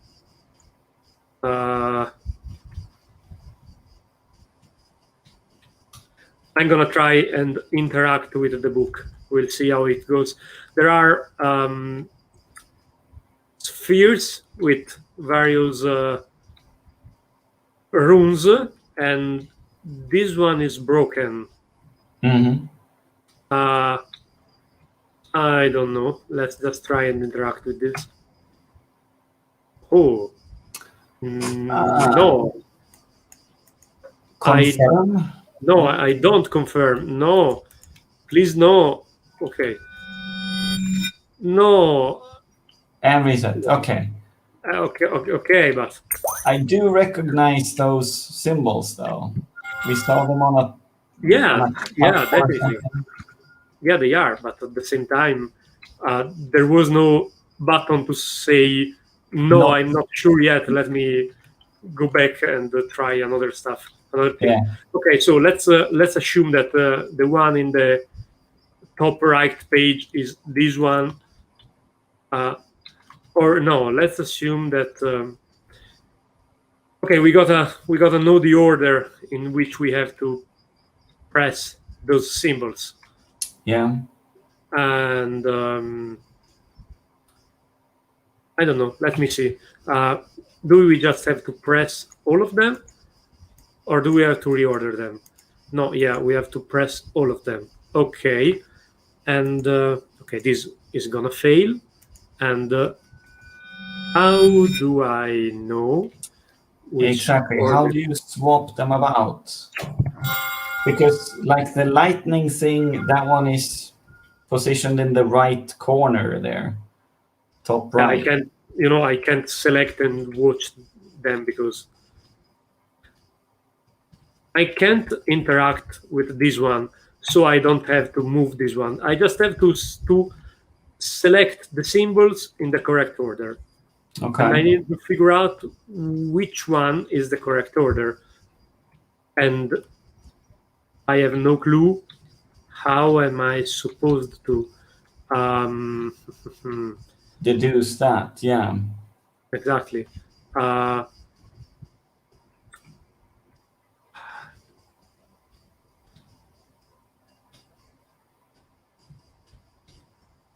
So this one is broken, and we have to go to go in, to go excluding what the symbol can be, seeing these other symbols. Can I use this? No, I can't. Can I go to the previous room? Have we got any suggestion here? I'm gonna guess no. No. No, we don't. All right. So just do a left to right ordering. Okay, I'm gonna start with this one and go in. Go clockwise. What? Okay. We're missing one symbol, right? Huh? We're missing one symbol. No, we're not. There are 4 symbols, and this one is broken, so we just guess which symbol is there. Yeah, precisely. But that one is broken. Thereby, don't click on that one.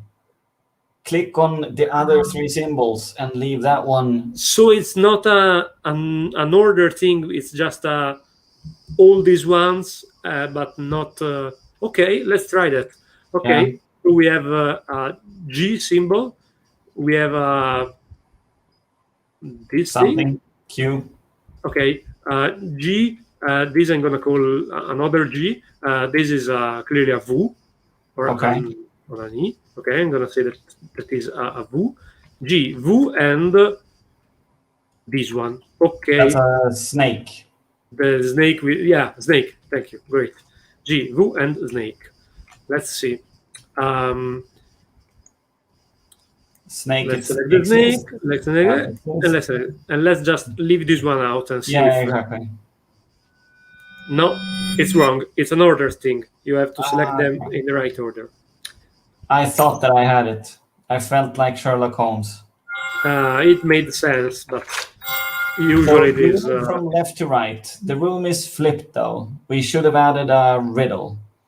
I'm stuck. Oh no!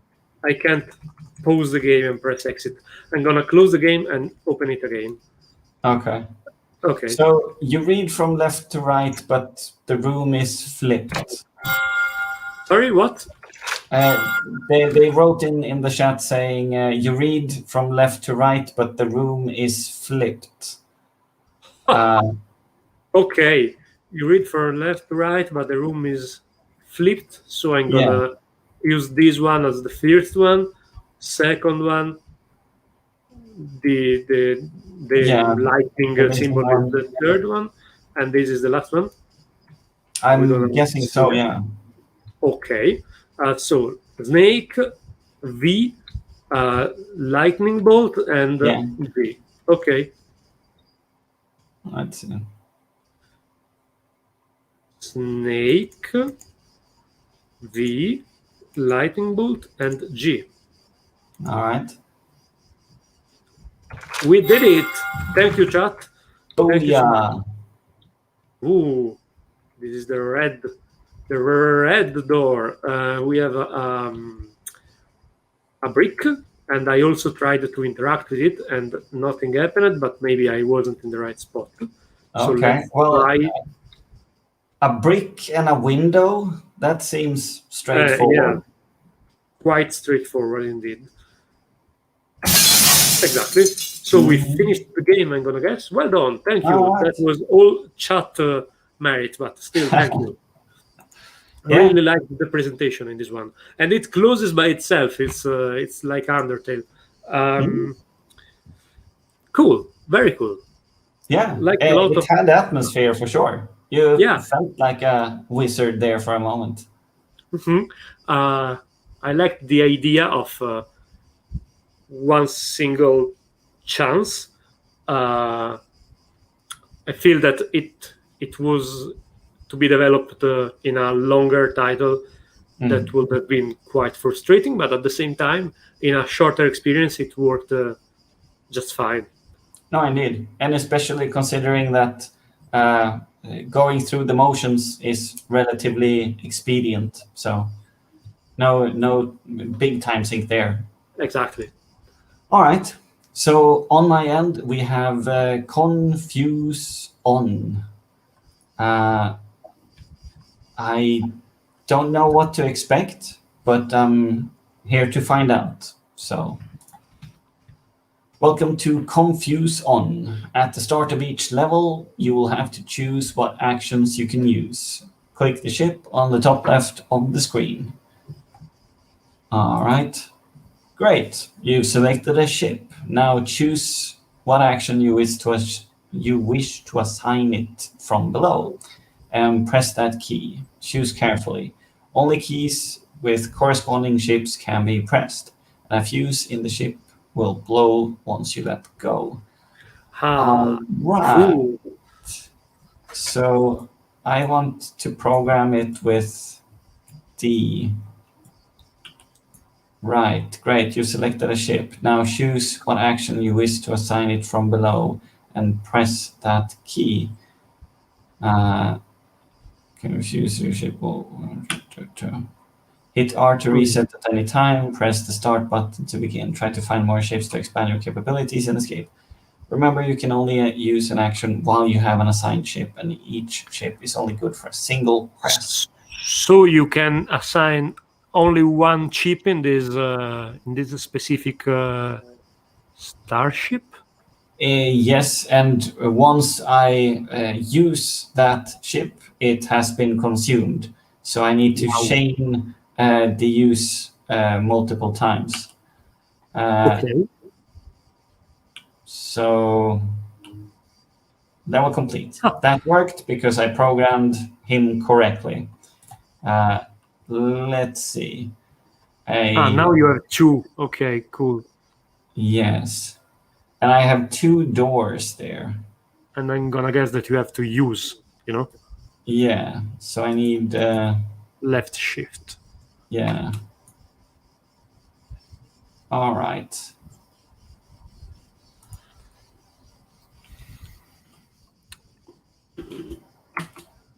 That's one, but since I used them, I'm now screwed.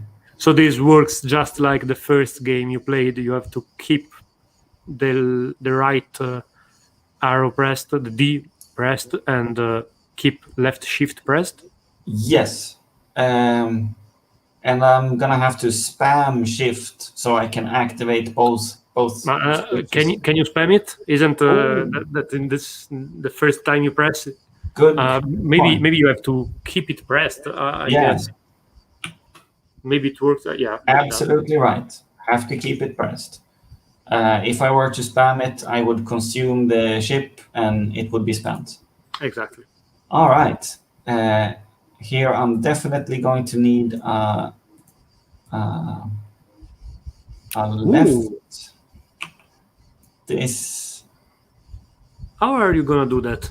Because you have to go right 2 different times, but you also need to jump and go left. So you need 4 actions. How are you gonna do that? Interesting.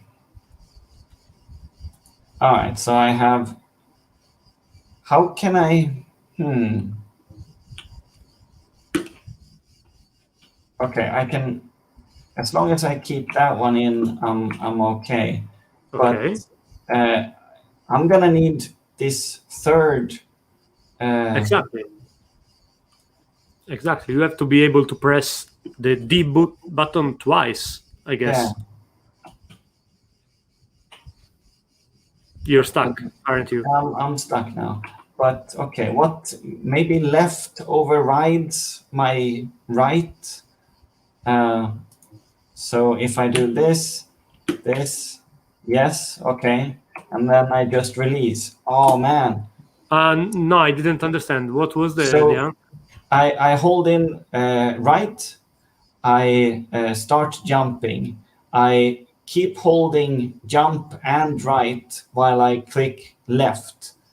And left overrides my right input that is still being pressed. And then once I'm at the end here, I release my left input, still holding my right input, and I'm jumping continuously through the entire process. No chance in hell that I would have figured it out by myself.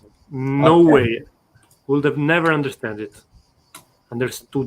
But Here, at this point, we have 4 different chips. I don't know that I will need them all. I will probably need, I don't need to go left, but I do need more. No, well, no, you need to go left. I will need to go left.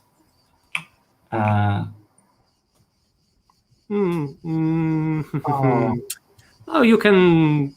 You just have to keep space, shift, and D pressed always. Yeah. Okay. Let's see. Exactly. And now, no. Okay. I need to do it before this one closes. How? Okay. No, it's impossible. You just have to go back and press the lever again. Yeah. Okay.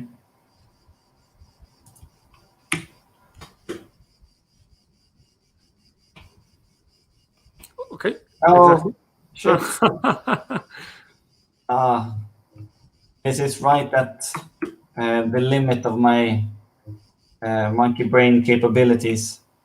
And then I timed my wrong jump. Okay. And now left. Yes. No. I'm worried about that thing. I know. I am too. Sorry if I ask you, but why are you starting to jump so early? Absolutely no reason at all. Crap. Okay. No, you're absolutely right. I don't need to jump at all. I just... There we go. There we go. Now left. That. And now you jump.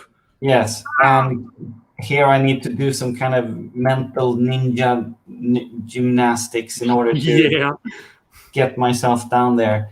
But we're close. Ooh, or no, nothing. Okay, there we go. Not così, but così. I touched the thing. It happened. That is a very mean spike. Yeah. Placed there because they knew.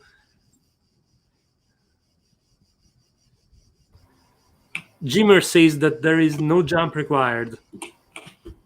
And he is probably absolutely right. I can remap that one to another right.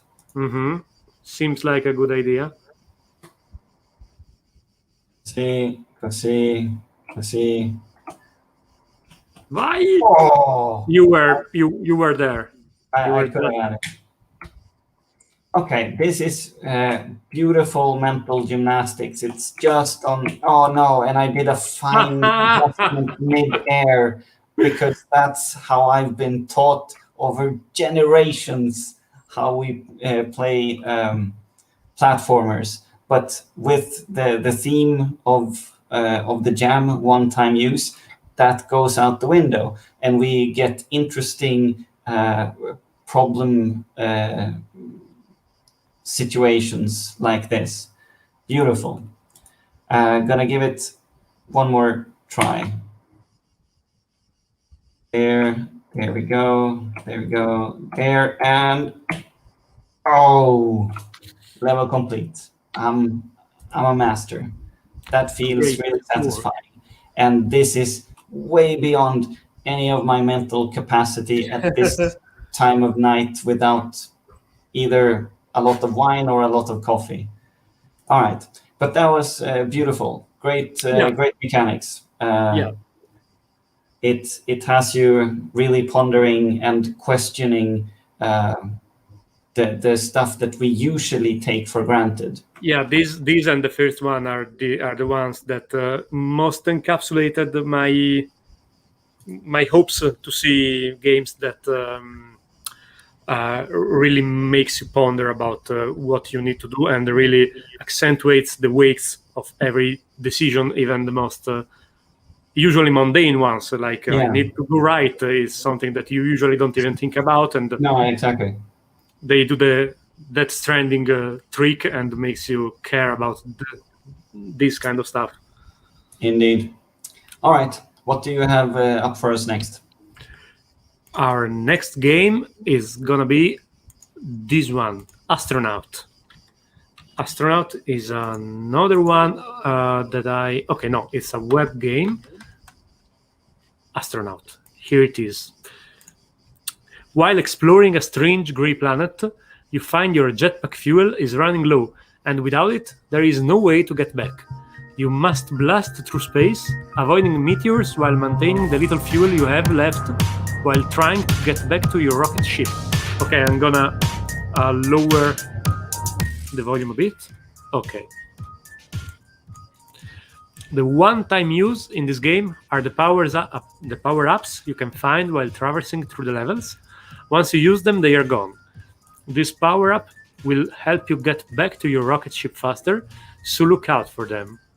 Using E will move your left, and using D will move your right. Tapping space will allow you to hover. Oh, okay. All right. Okay, let's try that. Oh no, I have to. Okay. I have to tell you, Joy, that now I will hear you very badly because I'm lowering both the game and you at the same time, sadly. Yeah, that's okay. Okay. You get to hear my beautiful voice at work anyway, so... That's true. Okay. Okay, I'm stuck. I can't go.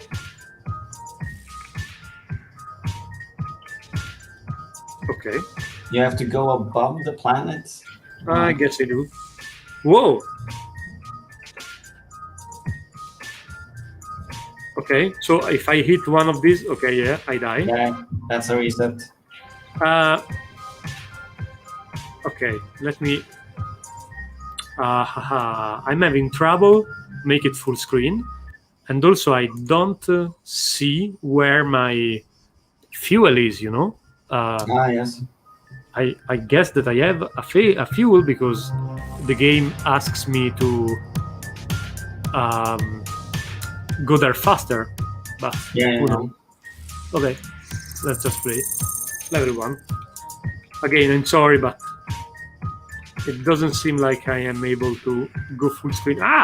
Okay, so these power-ups are actually, if there is no timer, you know, these power-ups are actually more like a problem because they make me crash into the asteroids. Yeah, I do like the fact there, though, we saw that the power-up lasted a set amount of seconds, and it lasted into your next... Yeah.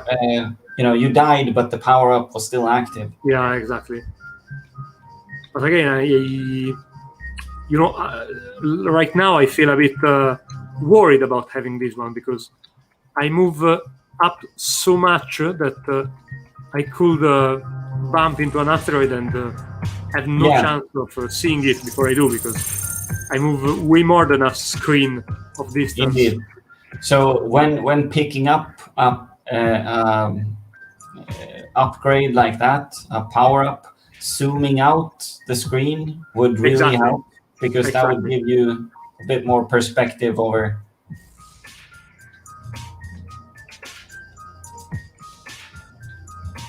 Oops. Oh, sorry. I like the music though. Indeed. This was level 3, right? Yes, indeed. I'm stuck. There seems to be some invisible wall. Okay. Okay. This reminds me of those, old school Nintendo Swim levels, where you had to swim between dangers of various kinds. Only this time we're doing it in space. Yeah. Wow, this is a long level. And that was an invisible wall. Okay.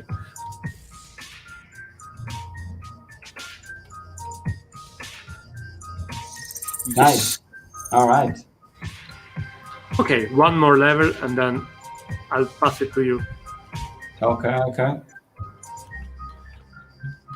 I didn't find any fuel in the last level. Maybe I was just blind.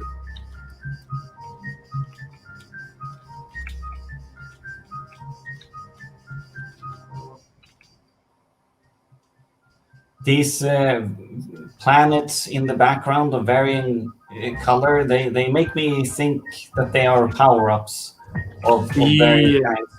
Well, I would agree with you if there were more types of power-up, but there's only one, so you learn which one is which pretty fast. Okay. All right. That was cool. I would have loved to see, as I was saying, more variety in power-ups and maybe in the dangers. And also the single power-up that was there wasn't that much of a power-up because it also hindered your ability of seeing where you were going. And the zoom out suggestion from Joel was a really good one.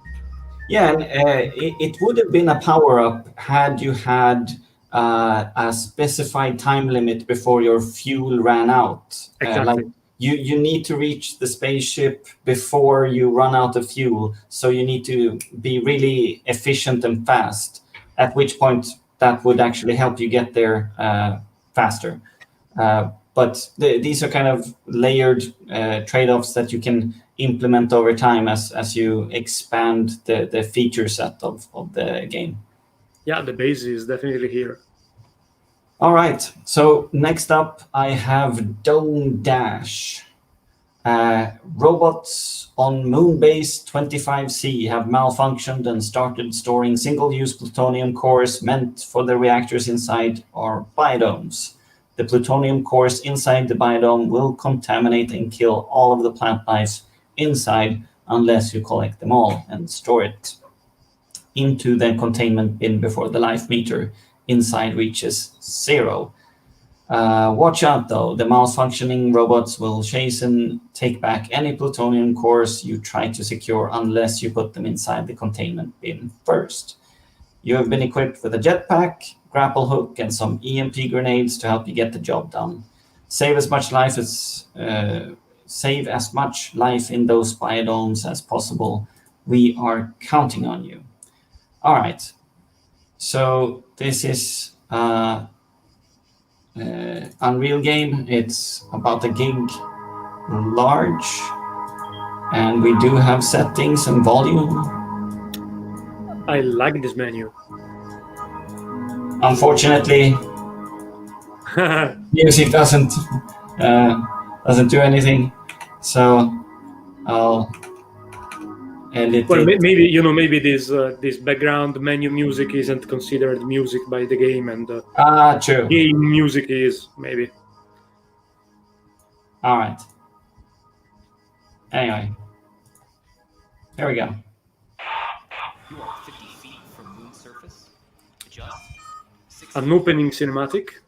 You're drifting a little left. Steady. 30 down. 15 feet. Engines off. Touchdown. 3, 2, 1.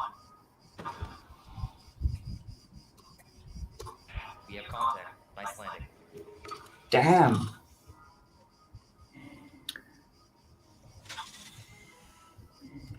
You should be 30 meters just outside moon base 25. Okay, I'm not seeing anything, but what Yeah, I'm me hearing, neither. I'm really liking. Malfunction affecting our waste removal. Maybe this is just an intro. These plutonium cores meant for the reactor inside its biodomes. We need you to collect the hazardous plutonium and store them safely inside the container unit. We don't have much time. I've uploaded the biodome's life status to your heads-up display. If that timer runs out, the life inside will become too contaminated and die. Watch out though. I think those robots are going to try and keep those plutonium cores inside of those biodomes, no matter what. Use your grappling hook and EMP grenade to evade those robots. I'm sending your equipment instructions to you now. Okay. Grappling hook, M1 to shoot, M2 to retract. EMP grenade, M1 to shoot. Interesting. Wall run. I can wall run? Reminds me of something. All right.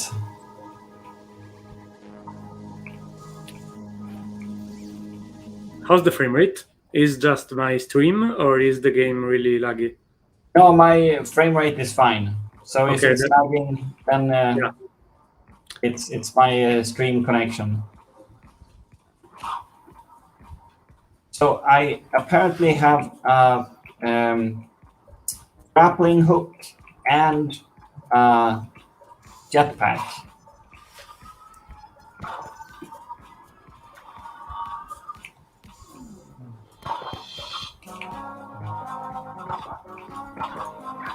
Are you grappling with the robots? Well, I was trying to, but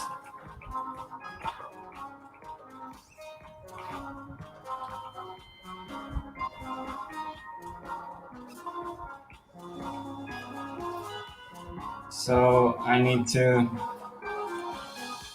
deposit these. Yeah, and I guess that the robots are gonna try to catch you.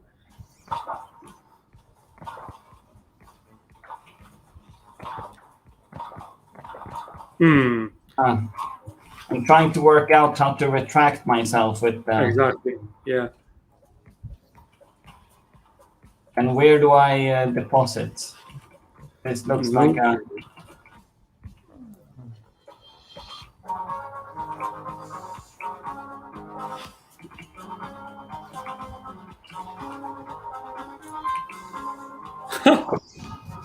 Okay. all right. That was an EMP grenade, I assume. Waste disposal. Yeah, that's the waste bin. Okay. Okay.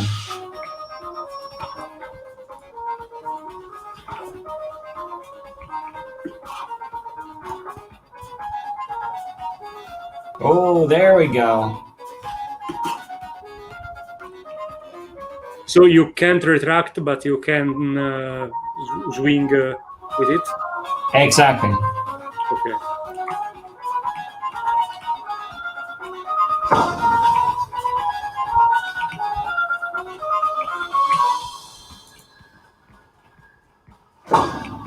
These EMP grenades are not very dangerous, though. Mm. All right. Time to find more of these plutonium cores. Goes well. Go and save the life of these innocent trees.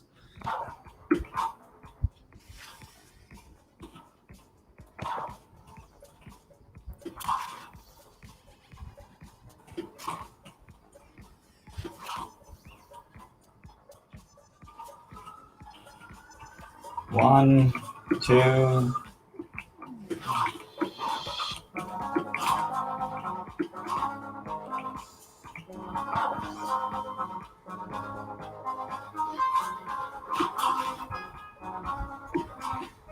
There we go.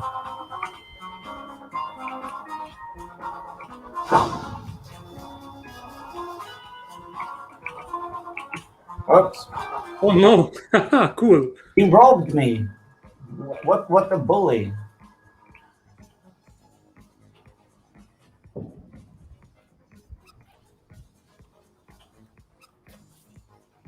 All right, I can deposit enough now. I just need to find my way back.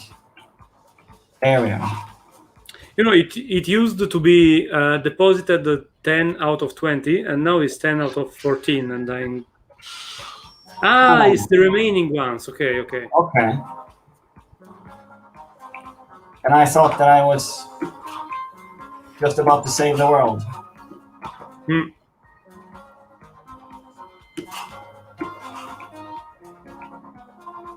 Yeah, but at the same time, it used to be 10 out of 20, and then it was 10 out of 14, which Yeah. means that 6 of them disappeared.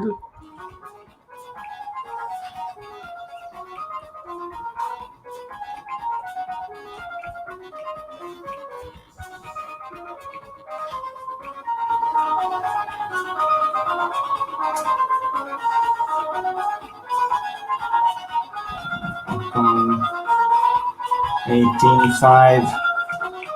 I need one more.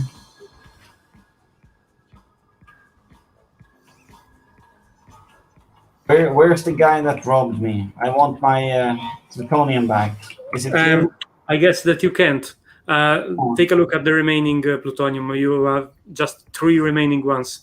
You had 4 before the guy robbed you. So Yes. when the robot robs you, you can't take it back.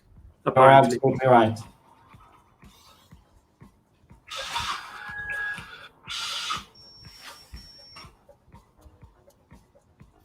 So you are done. Maybe you have to destroy the robot that is holding the... Maybe, but in order to destroy it, I need grenade. I need an EMP grenade, or many of them.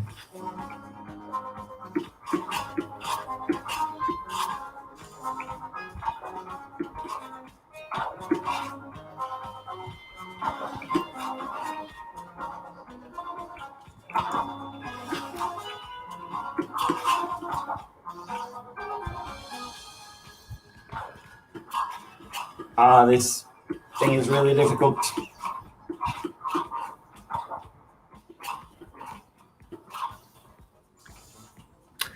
Did you try out the wall run, Joel?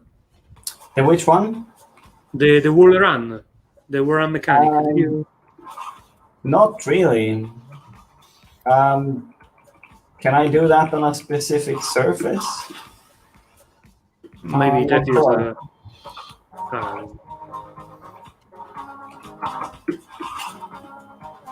The developer is saying that there are items left around, but Yeah. if there are items left, why does the counter says 0? Okay.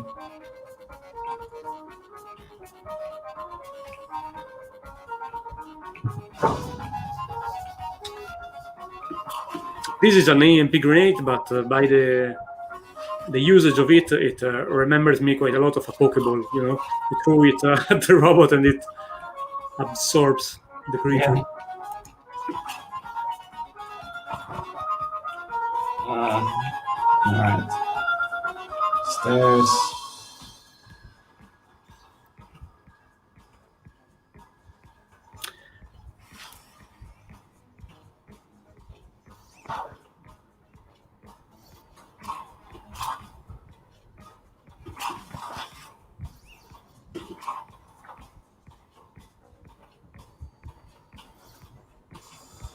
Where do we have those?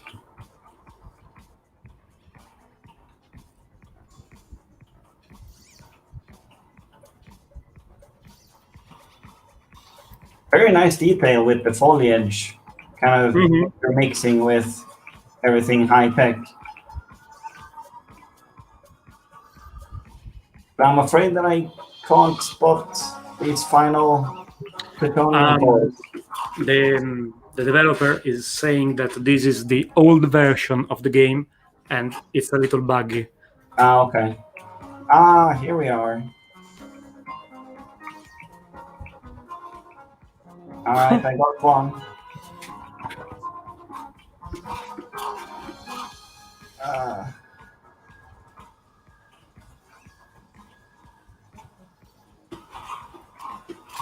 Yes, Hamza, we are reading you. At least I am reading you.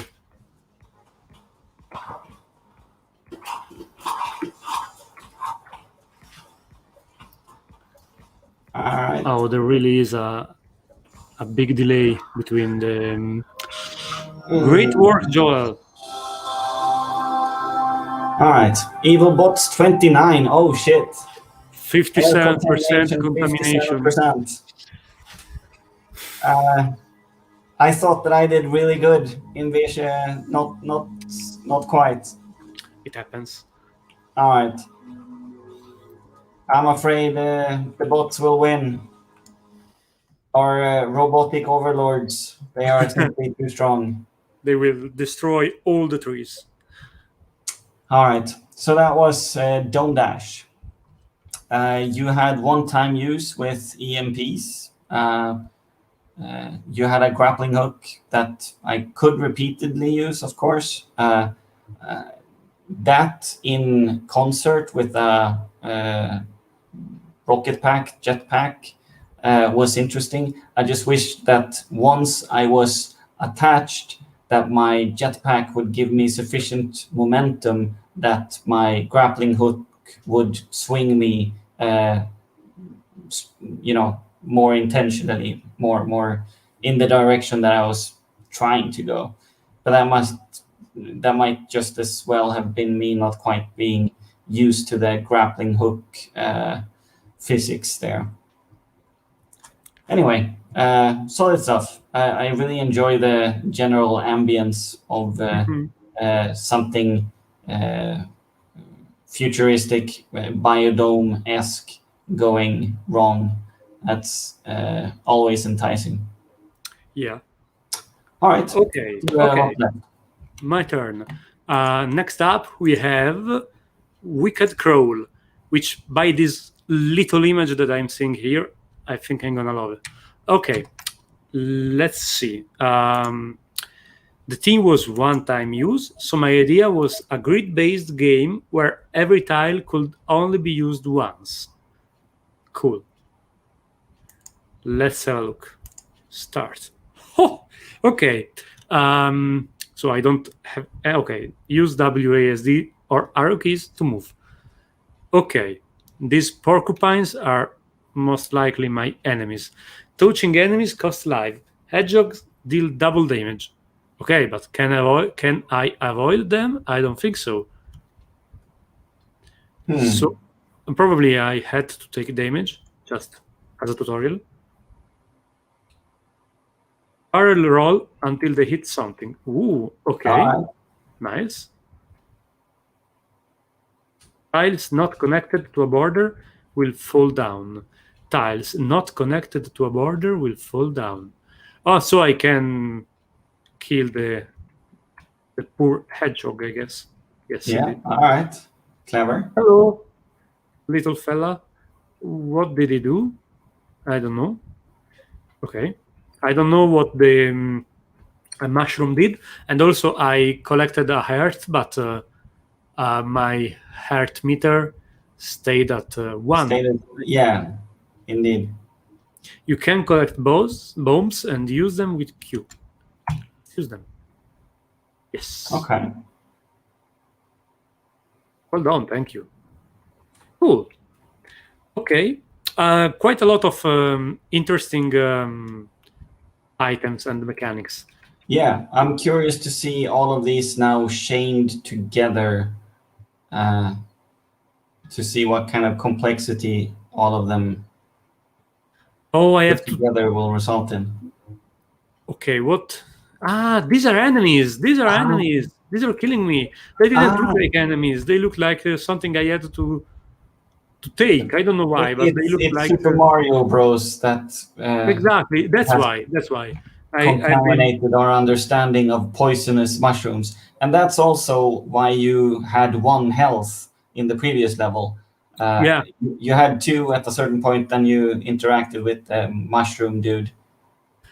You're absolutely right, and I can't get here because I have 1 enemy left, which means I'm gonna die. Okay. Okay. So there is no game over button. Okay. I have to kill all these bad guys. Mm-hmm. Okay. Which means that I can't kill the upper hedgehog just by making him fall because I can't destroy all the tiles, or can I? No, I can't. I just can't. So I probably will have to use the bomb on the upper hedgehog. And Right, or roll the barrel onto no, him. I think that the barrel will be used for the big group of mushrooms, I guess. Effective. I'm just theorizing here because they are the most numerous group of enemy. Yeah. But at the same time, I don't know how am I gonna go back then. Oh my god. Okay, let's try something.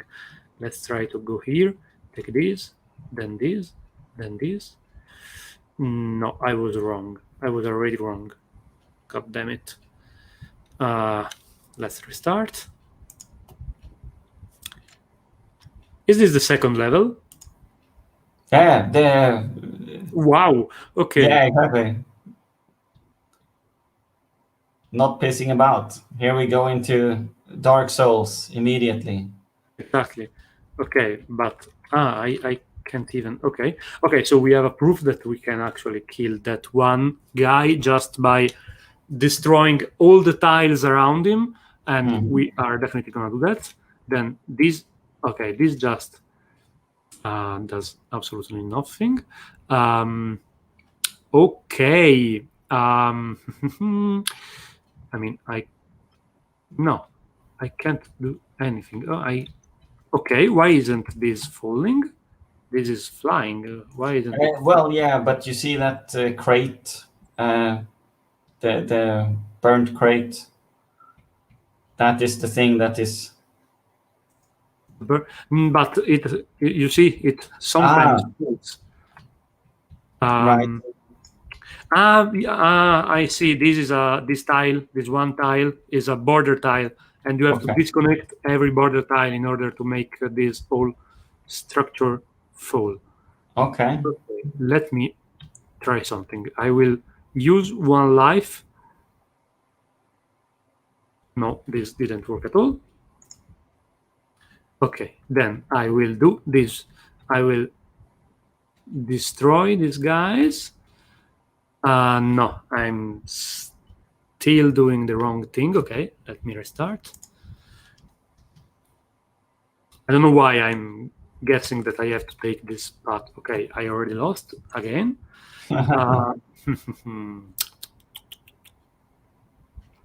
If you have any suggestions, Joel? I would love to seem really smart right now and just give you the solution. But no, the complexity ramp up here on level 2 stumps me as well. And the bomb destroys the barrel, but the barrel doesn't explode on its own after that. So I can't... no chain reaction there. Exactly. I can't make a chain reaction. Thank you. Obviously.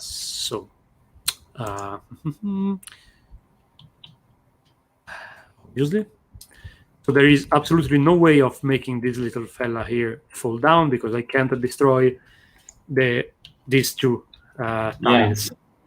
But you do have 3 health, so you can eat at least 2 mushrooms, or you could kill him. And but it ate 2 lives for you. Exactly. Okay.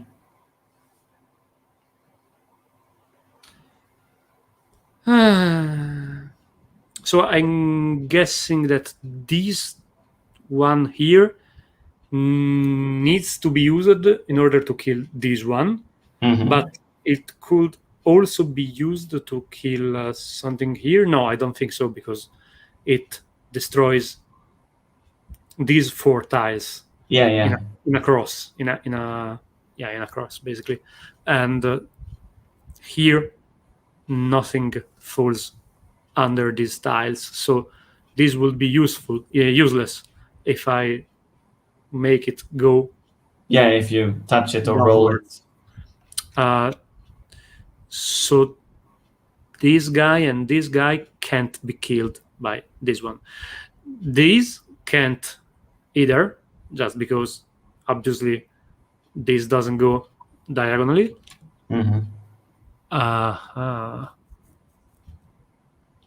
This is freaking weird.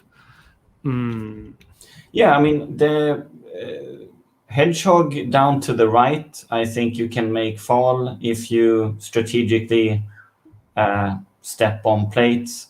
The top hedgehog seems more tricky due to his placement. I don't think you can make him fall anywhere.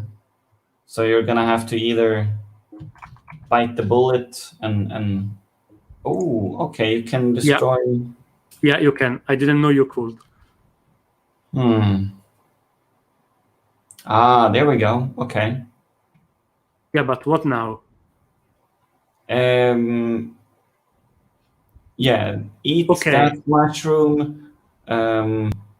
Eat the second mushroom on the right. If I kill the right mushroom, I won't be able to kill the upper mushroom and then come back.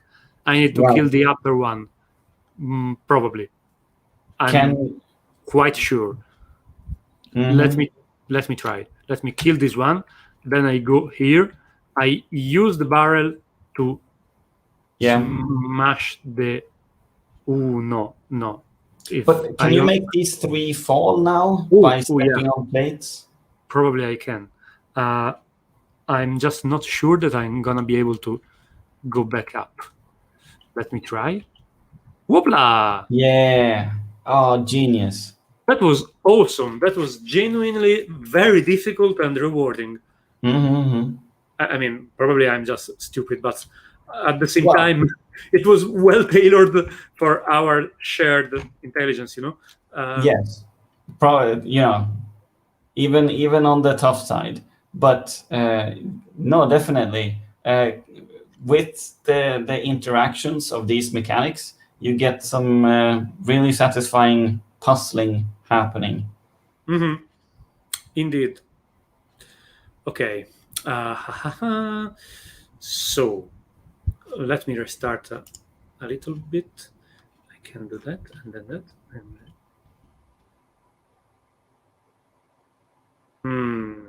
No, I'm not doing the right thing here. No, I can't do anything now. I'm stuck, most likely. Yeah, they don't fall. God damn it. Right, because he's connected on that this one. Yeah. Exactly. It tells all the rules very upfront, but at the same time, it's quite hard to make in your mind all the calculation you need. For example, is it convenient for me to spend 2 lives killing this one hedgehog and then... No, it's not, because then I wouldn't have any way unless I take this one. Oh no, I can't go upper than 3. Oh no. So what if I just do that? Okay, then I take this, then I go there, then I do this, whip, then this, then I go here, then I... You can make those 2 fall, yes? Yeah, but then I have no way to escape from the hedgehog. Right. Yeah. You can drop a bomb on him, I guess, but... Genius. I didn't remember it. Then I can... Okay. No. No, indeed. No. no way. All right. Okay, this would take way too much time, but Sure. this is But no, a positive. exactly the puzzle depth is definitely there. Yeah, this The is only thing that I very- would change and add would be that the edge tiles that are actually the edge, have them be drawn differently, so that Exactly. I can make a difference between what is the edge and what Exactly. is the center space, because, for example, so I can make stuff fall.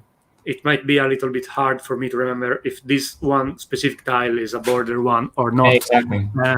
But apart from that, I love the way that this game presents you with every information you need in a single screen. Everything is perfectly clear apart for this border stuff, and still it's incredibly hard. Yeah. It's very hard. I'm not really a puzzle game person, even though I love Portal, but apart from Portal, McGrunner, and a few other, I didn't play a lot of puzzle games, so maybe this is the problem.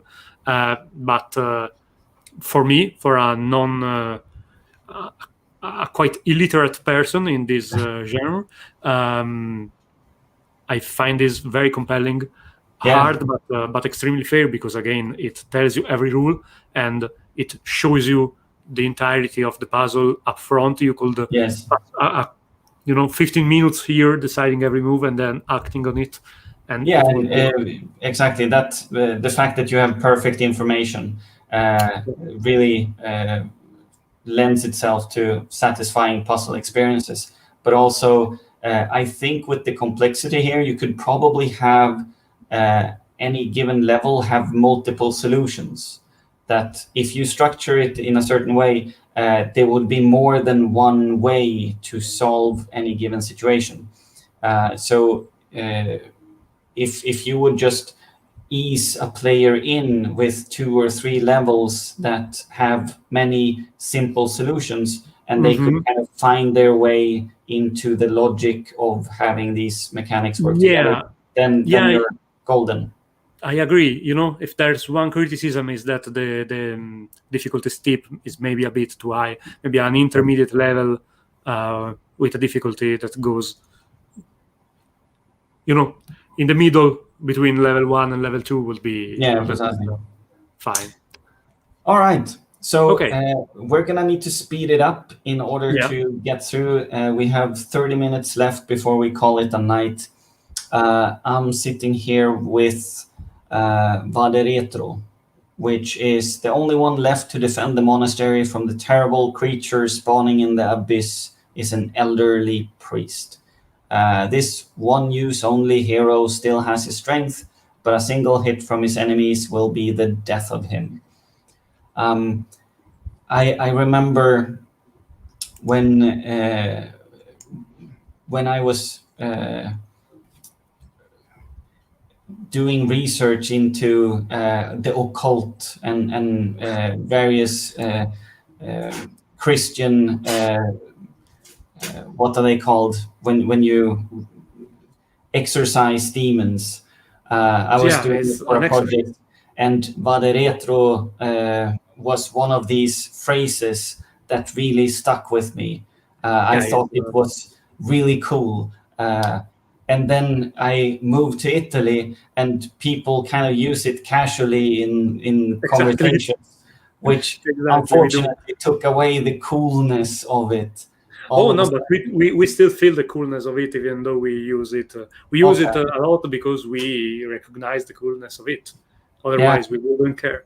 I mean, the Malleus something. Malleus Maleficarus. Exactly that one. Just really fascinating stuff.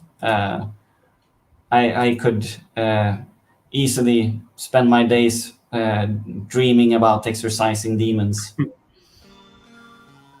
All right, Vade Retro, satisfying. Already love the music. Yeah. All right, short attack or space, long attack or 5, dodge or shift. All right. Attack, counter, vulnerability. All right. That's not a 5. That's an S. I think. Yeah, I would assume so. All right. Let's see. Oh.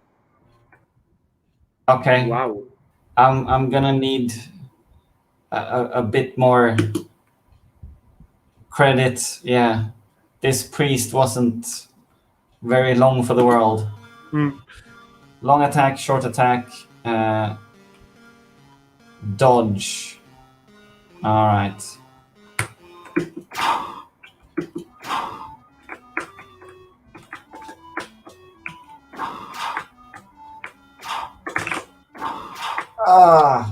Okay. It I think I seems, got one hit in. seems extremely hard. Yeah, it's one-time use. Well, it's a one-time. It. Yeah, exactly. Counter. How do I can counter this thing too? Long Or attack. he can counter you, maybe. Yeah.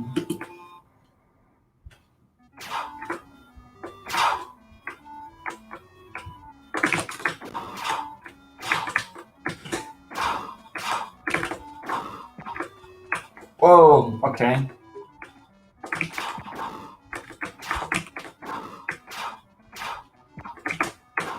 Vade Retro.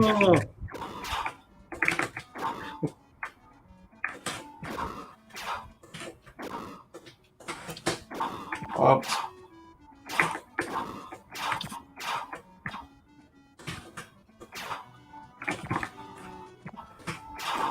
Oops. Oh no, this is getting bad. He keeps spawning more. It is.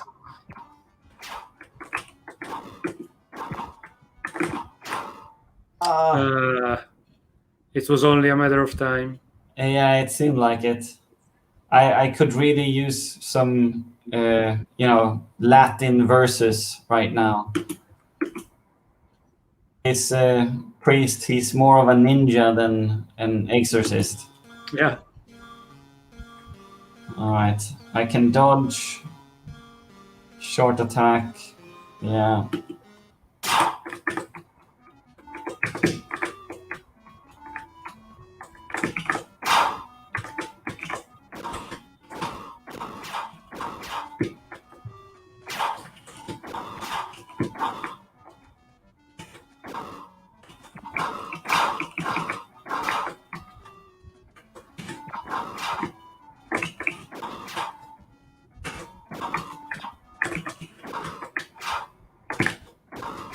Oh.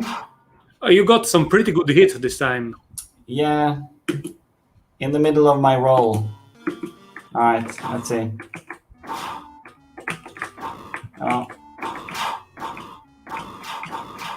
Oh yes, come on. Yes. I don't think you're damaging him.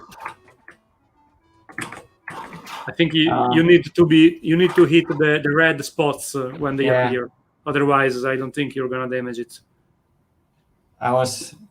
That felt like a Dark Souls moment where you glitch the boss into a specific pixel where I can just get free shots in.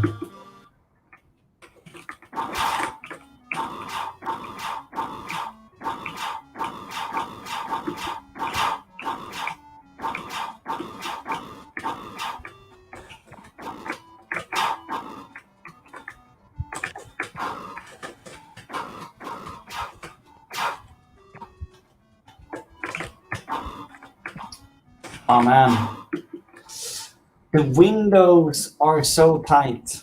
Mm-hmm. They are. It reminds me, blanking on the name, but there was this PlayStation game that was boss fights only. It had you were a dude with a sword, and you were essentially going from boss fight to boss fight. It was really well made, and I could totally see something similar be done here. I don't know. The only boss rush game with that kind of graphic that I remember is Titan Soul, but you didn't have a sword, you had an arrow. And that game would have been really adapt to this gem. Do you know him? Do you know it? No, it doesn't ring a bell. Titan Soul is a game where you have only one arrow that you can shoot at a boss, and then you have to, recall it like if you were a force user. You can shoot one arrow, and then it comes back, and you can hit the boss even when it comes back. And you had only one life, only one HP, and the boss had only one HP. So if you hit the boss in the weak spot, it was killed. And obviously, they all had layers of armor and specific ways in which you had to hit them. So it wasn't that easy. But it would have been perfect for this gem because everything you had was one use only. One life for the boss, one life for you. Only bosses, so one enemy type for one enemy for every enemy type, and one. It was beautiful. It was cool. Right. I suggest you play it. Okay. Yeah, and I suggest you try this one too because it is rather satisfying. Just it looks very cool. Indeed, I think this one would work even better on a gamepad than on mouse and keyboard. But all right, let me see. There we go. Okay. So next game. What do you have up for us? Next game is Dysentropy. I had a quick read, and this seems really interesting. In this world, your voice propels you, but not entirely under your control. Pick your words carefully, and what you say even more so, lest your tongue leads you to your death. Controls are keyboard and mouse. Your goal is to get the key and go to the door. To do so, you have to drag and drop words on the stone tablets and use them to move. Each time you type a letter, this letter disappears on all the words and makes your character move depending on where it was. For example, the word right is written on the right. If you type air, the letter will disappear and you will move once to the right. Wow. Sneaky. Okay. Cool. We have a working music slider. Thank you. Let's go full screen and let's try this out. Start. Yes, start. Okay. Let me try to... Okay. Oh no, I'm pressing start and it doesn't start. Can you start typing already? Or I tried. Left, down, up, doesn't work. Oh no. Oh, I'm so sad. Okay, let me try to force refresh. Yeah. Let's see if the chat can tell anything about that. No. Okay, let me try again. Okay, this level isn't working, but maybe others will. Level 2. I can't select level 2 because... Oh no. Do you use Chrome as a browser too? Yeah. Okay. Oh, okay, let me try on Edge maybe. Maybe it's a browser thing. Probably not, but still, it's creative enough that it feels worth to try.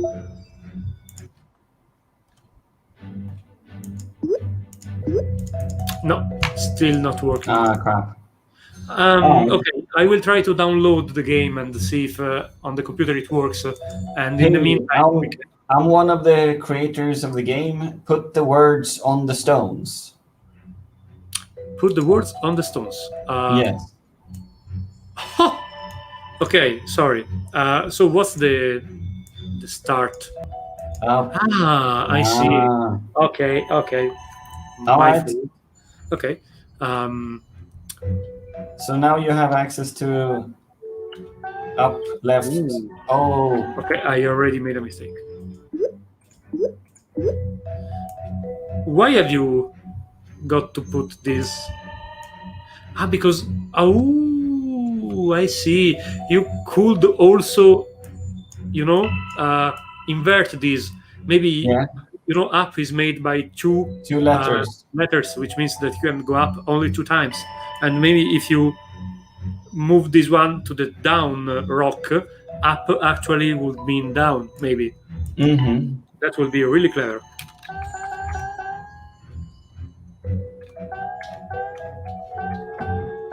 I'm an idiot. Sorry. And okay, so how do we remap this in a way that makes sense? No, we don't have to yet. It's just my fault. I pressed too many keys. Okay. No, it actually is my fault. Okay. Yeah. You need to map up to something that. There we go.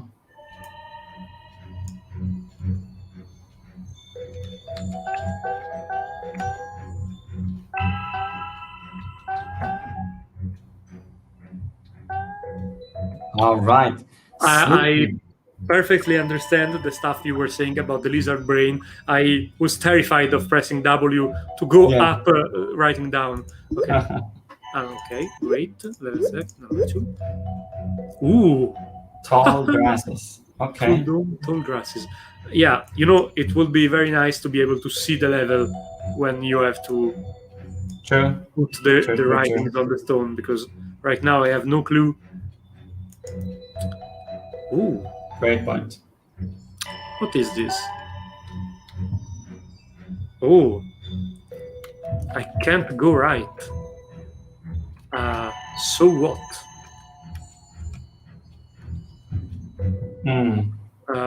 Type the name entirely, like grasses. Okay.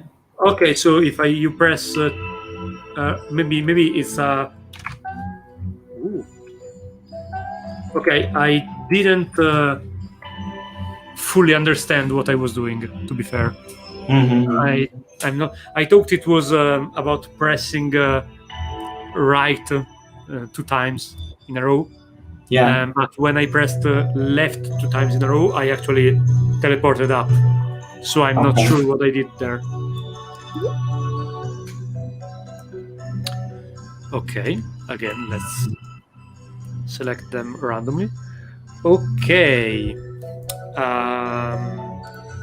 Where's the key? I'm gonna guess that it is under the loops stone.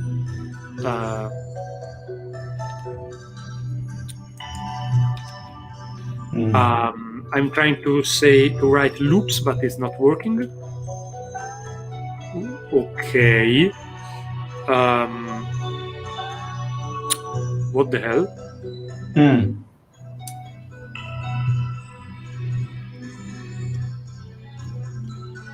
Yeah, I'm trying to work out what that means as well.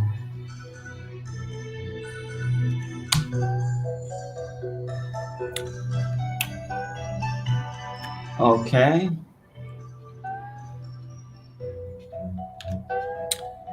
Nope.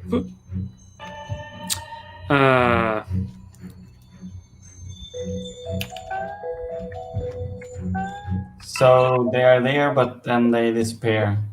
Yeah, they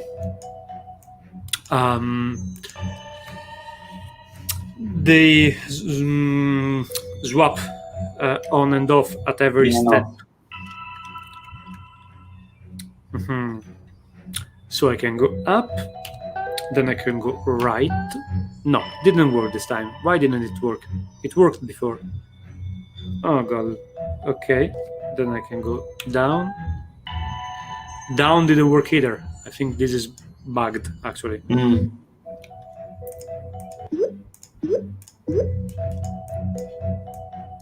So let me try again.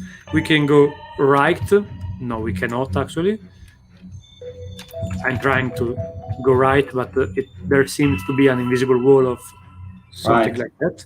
They So- say you can press letters in any order. It will use all the instances from the words to make you move depending on how many letters there is. So the problem maybe is that I'm trying to go both right and down at the same time, and I'm stepping on the wall that is at the bottom Wow. right. Okay. This is actually cool. So if I press O, for example, that Which is a letter that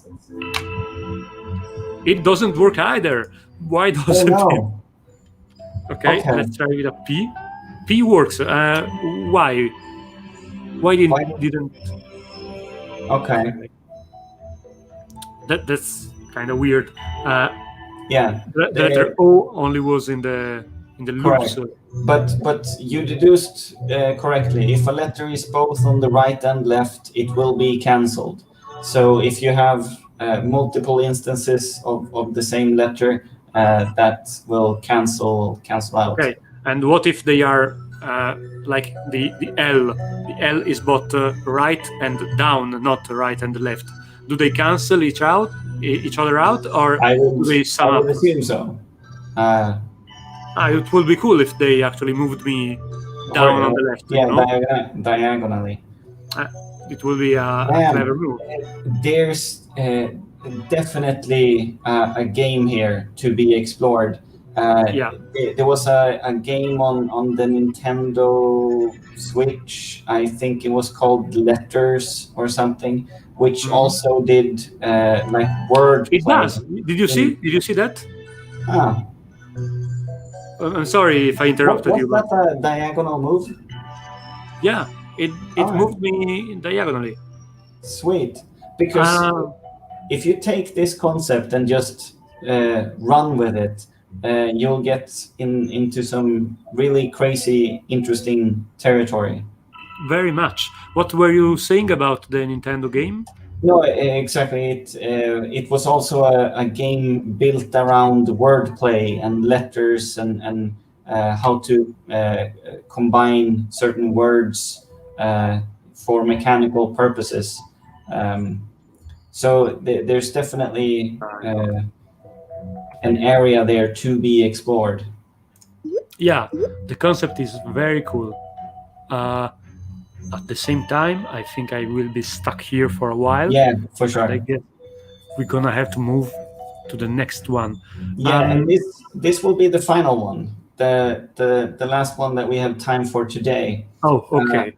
And do you have critically anomalous ready? Because I think that is a multiplayer shooter of some kind.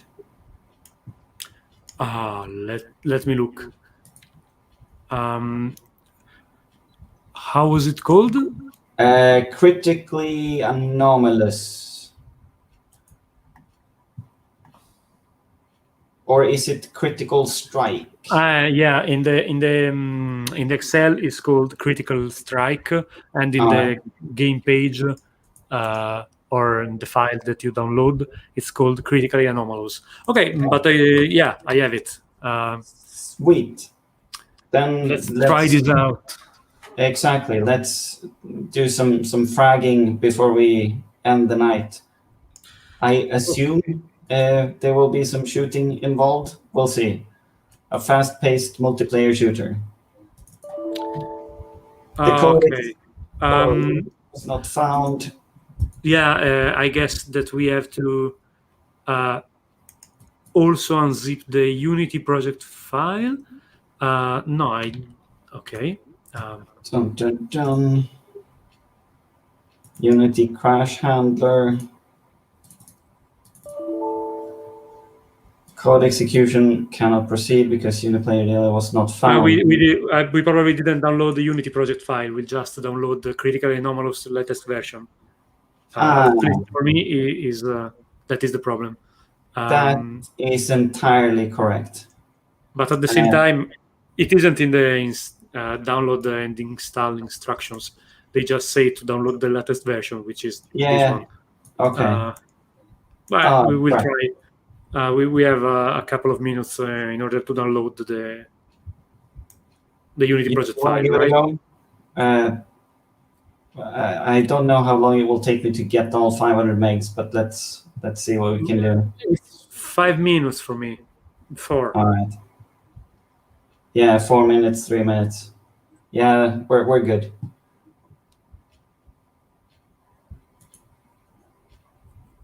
So in this critically anomalous, it's a fast-paced multiplayer shooter involving different weapons: pistol, shotgun, RPG, machine gun. Where the player throws away their gun, can only use a gun once upon running out of ammo. Playable for up to 16 people. Currently, there are 2 interesting maps to play on. Note, please download the new playable version. There are some major bugs, like the score doesn't properly get updated for the red team. I haven't played 1v1 multiplayer FPS maps since Halo 3, I think, Okay. when it first came out. And this is bringing back so many memories about Halo 3 on the Xbox, or I remember Call of Duty Big Red 1 on the PlayStation 2. It's bringing back memories of my childhood. Yeah, I used to play Quake 3 against bots. You could up the bot difficulty to Nightmare, which basically gave them god-like aim. If you were persistent enough, you could beat them. I had a friend of mine who, he gained like legendary status because he was the first one to beat Xeno on Nightmare difficulty using the railgun and stuff. He was like a town celebrity because he was the first one in our group who managed to do that. Amazing.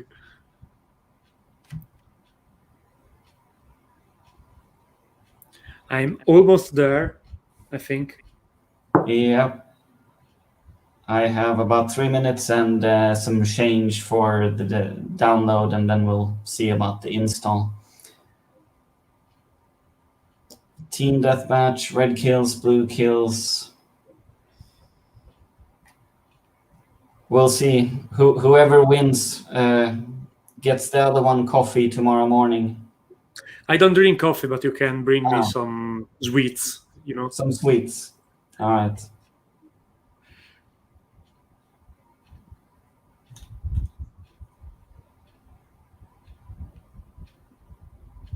Pretty interesting too that they squeezed in like 4 different weapons. Yeah, I mean, indeed. The game jam is only a week long, yet creating weapon variety and trying to balance that. Let's see Definitely. how that worked out. I totally agree. And in your opinion, once I have downloaded the Unity project file, where should I put it? Where should I unpack it? That's a really good question. Again, this isn't written in the install instructions, so no, I'm guessing just dump it into a folder and then probably reapply the patch on top of that folder. Reapply the patch. Yeah, the 81 megabyte latest version. I'm guessing that thing overwrites the old stuff from the main game. Okay, but at the same time, there is also the old stuff. There is to download. There's the old stuff, Unity project file, and new stuff, and they are all separate files. So I don't know. Let's try.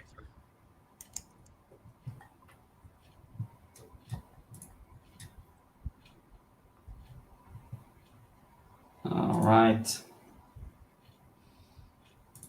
Almost there. 10 seconds. Yeah.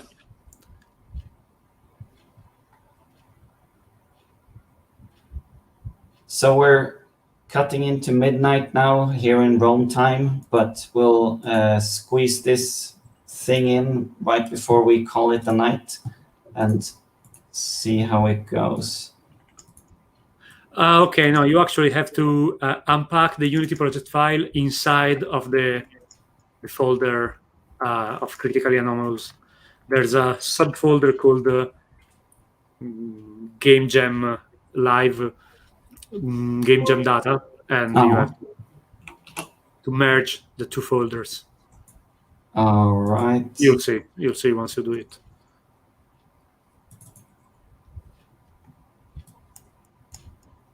At least I think. On a bleeding edge. Well, I could load that, but what was it called? Latest version.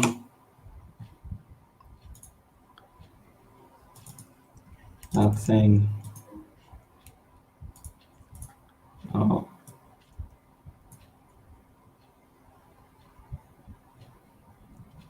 All right. Yes to all.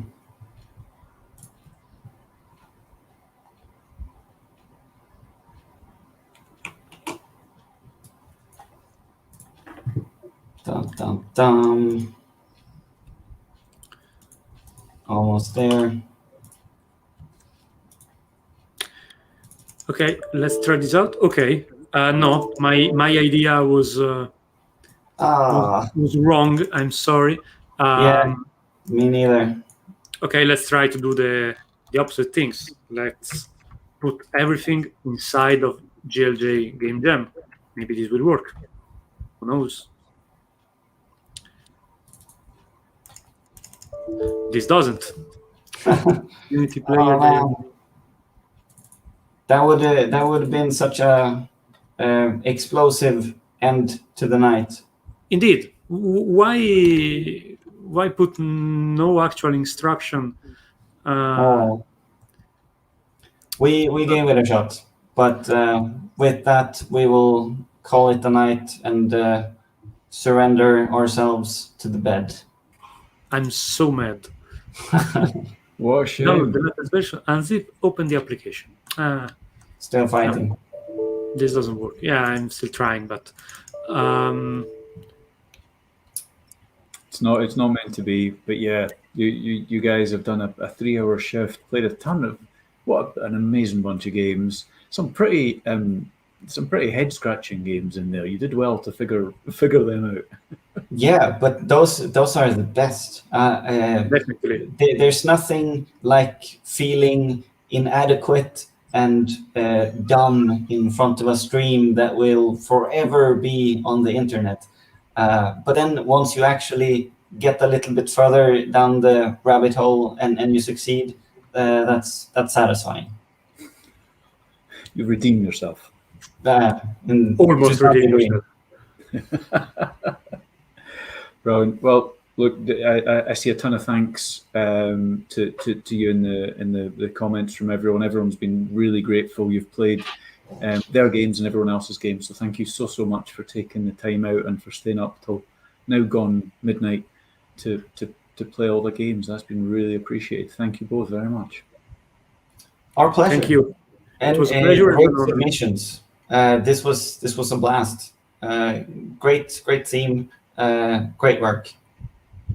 Yeah, definitely. And a step up from the last year that was already quite amazing, in my opinion. For sure. Yeah, it's quite humbling what people can do in a week, isn't it?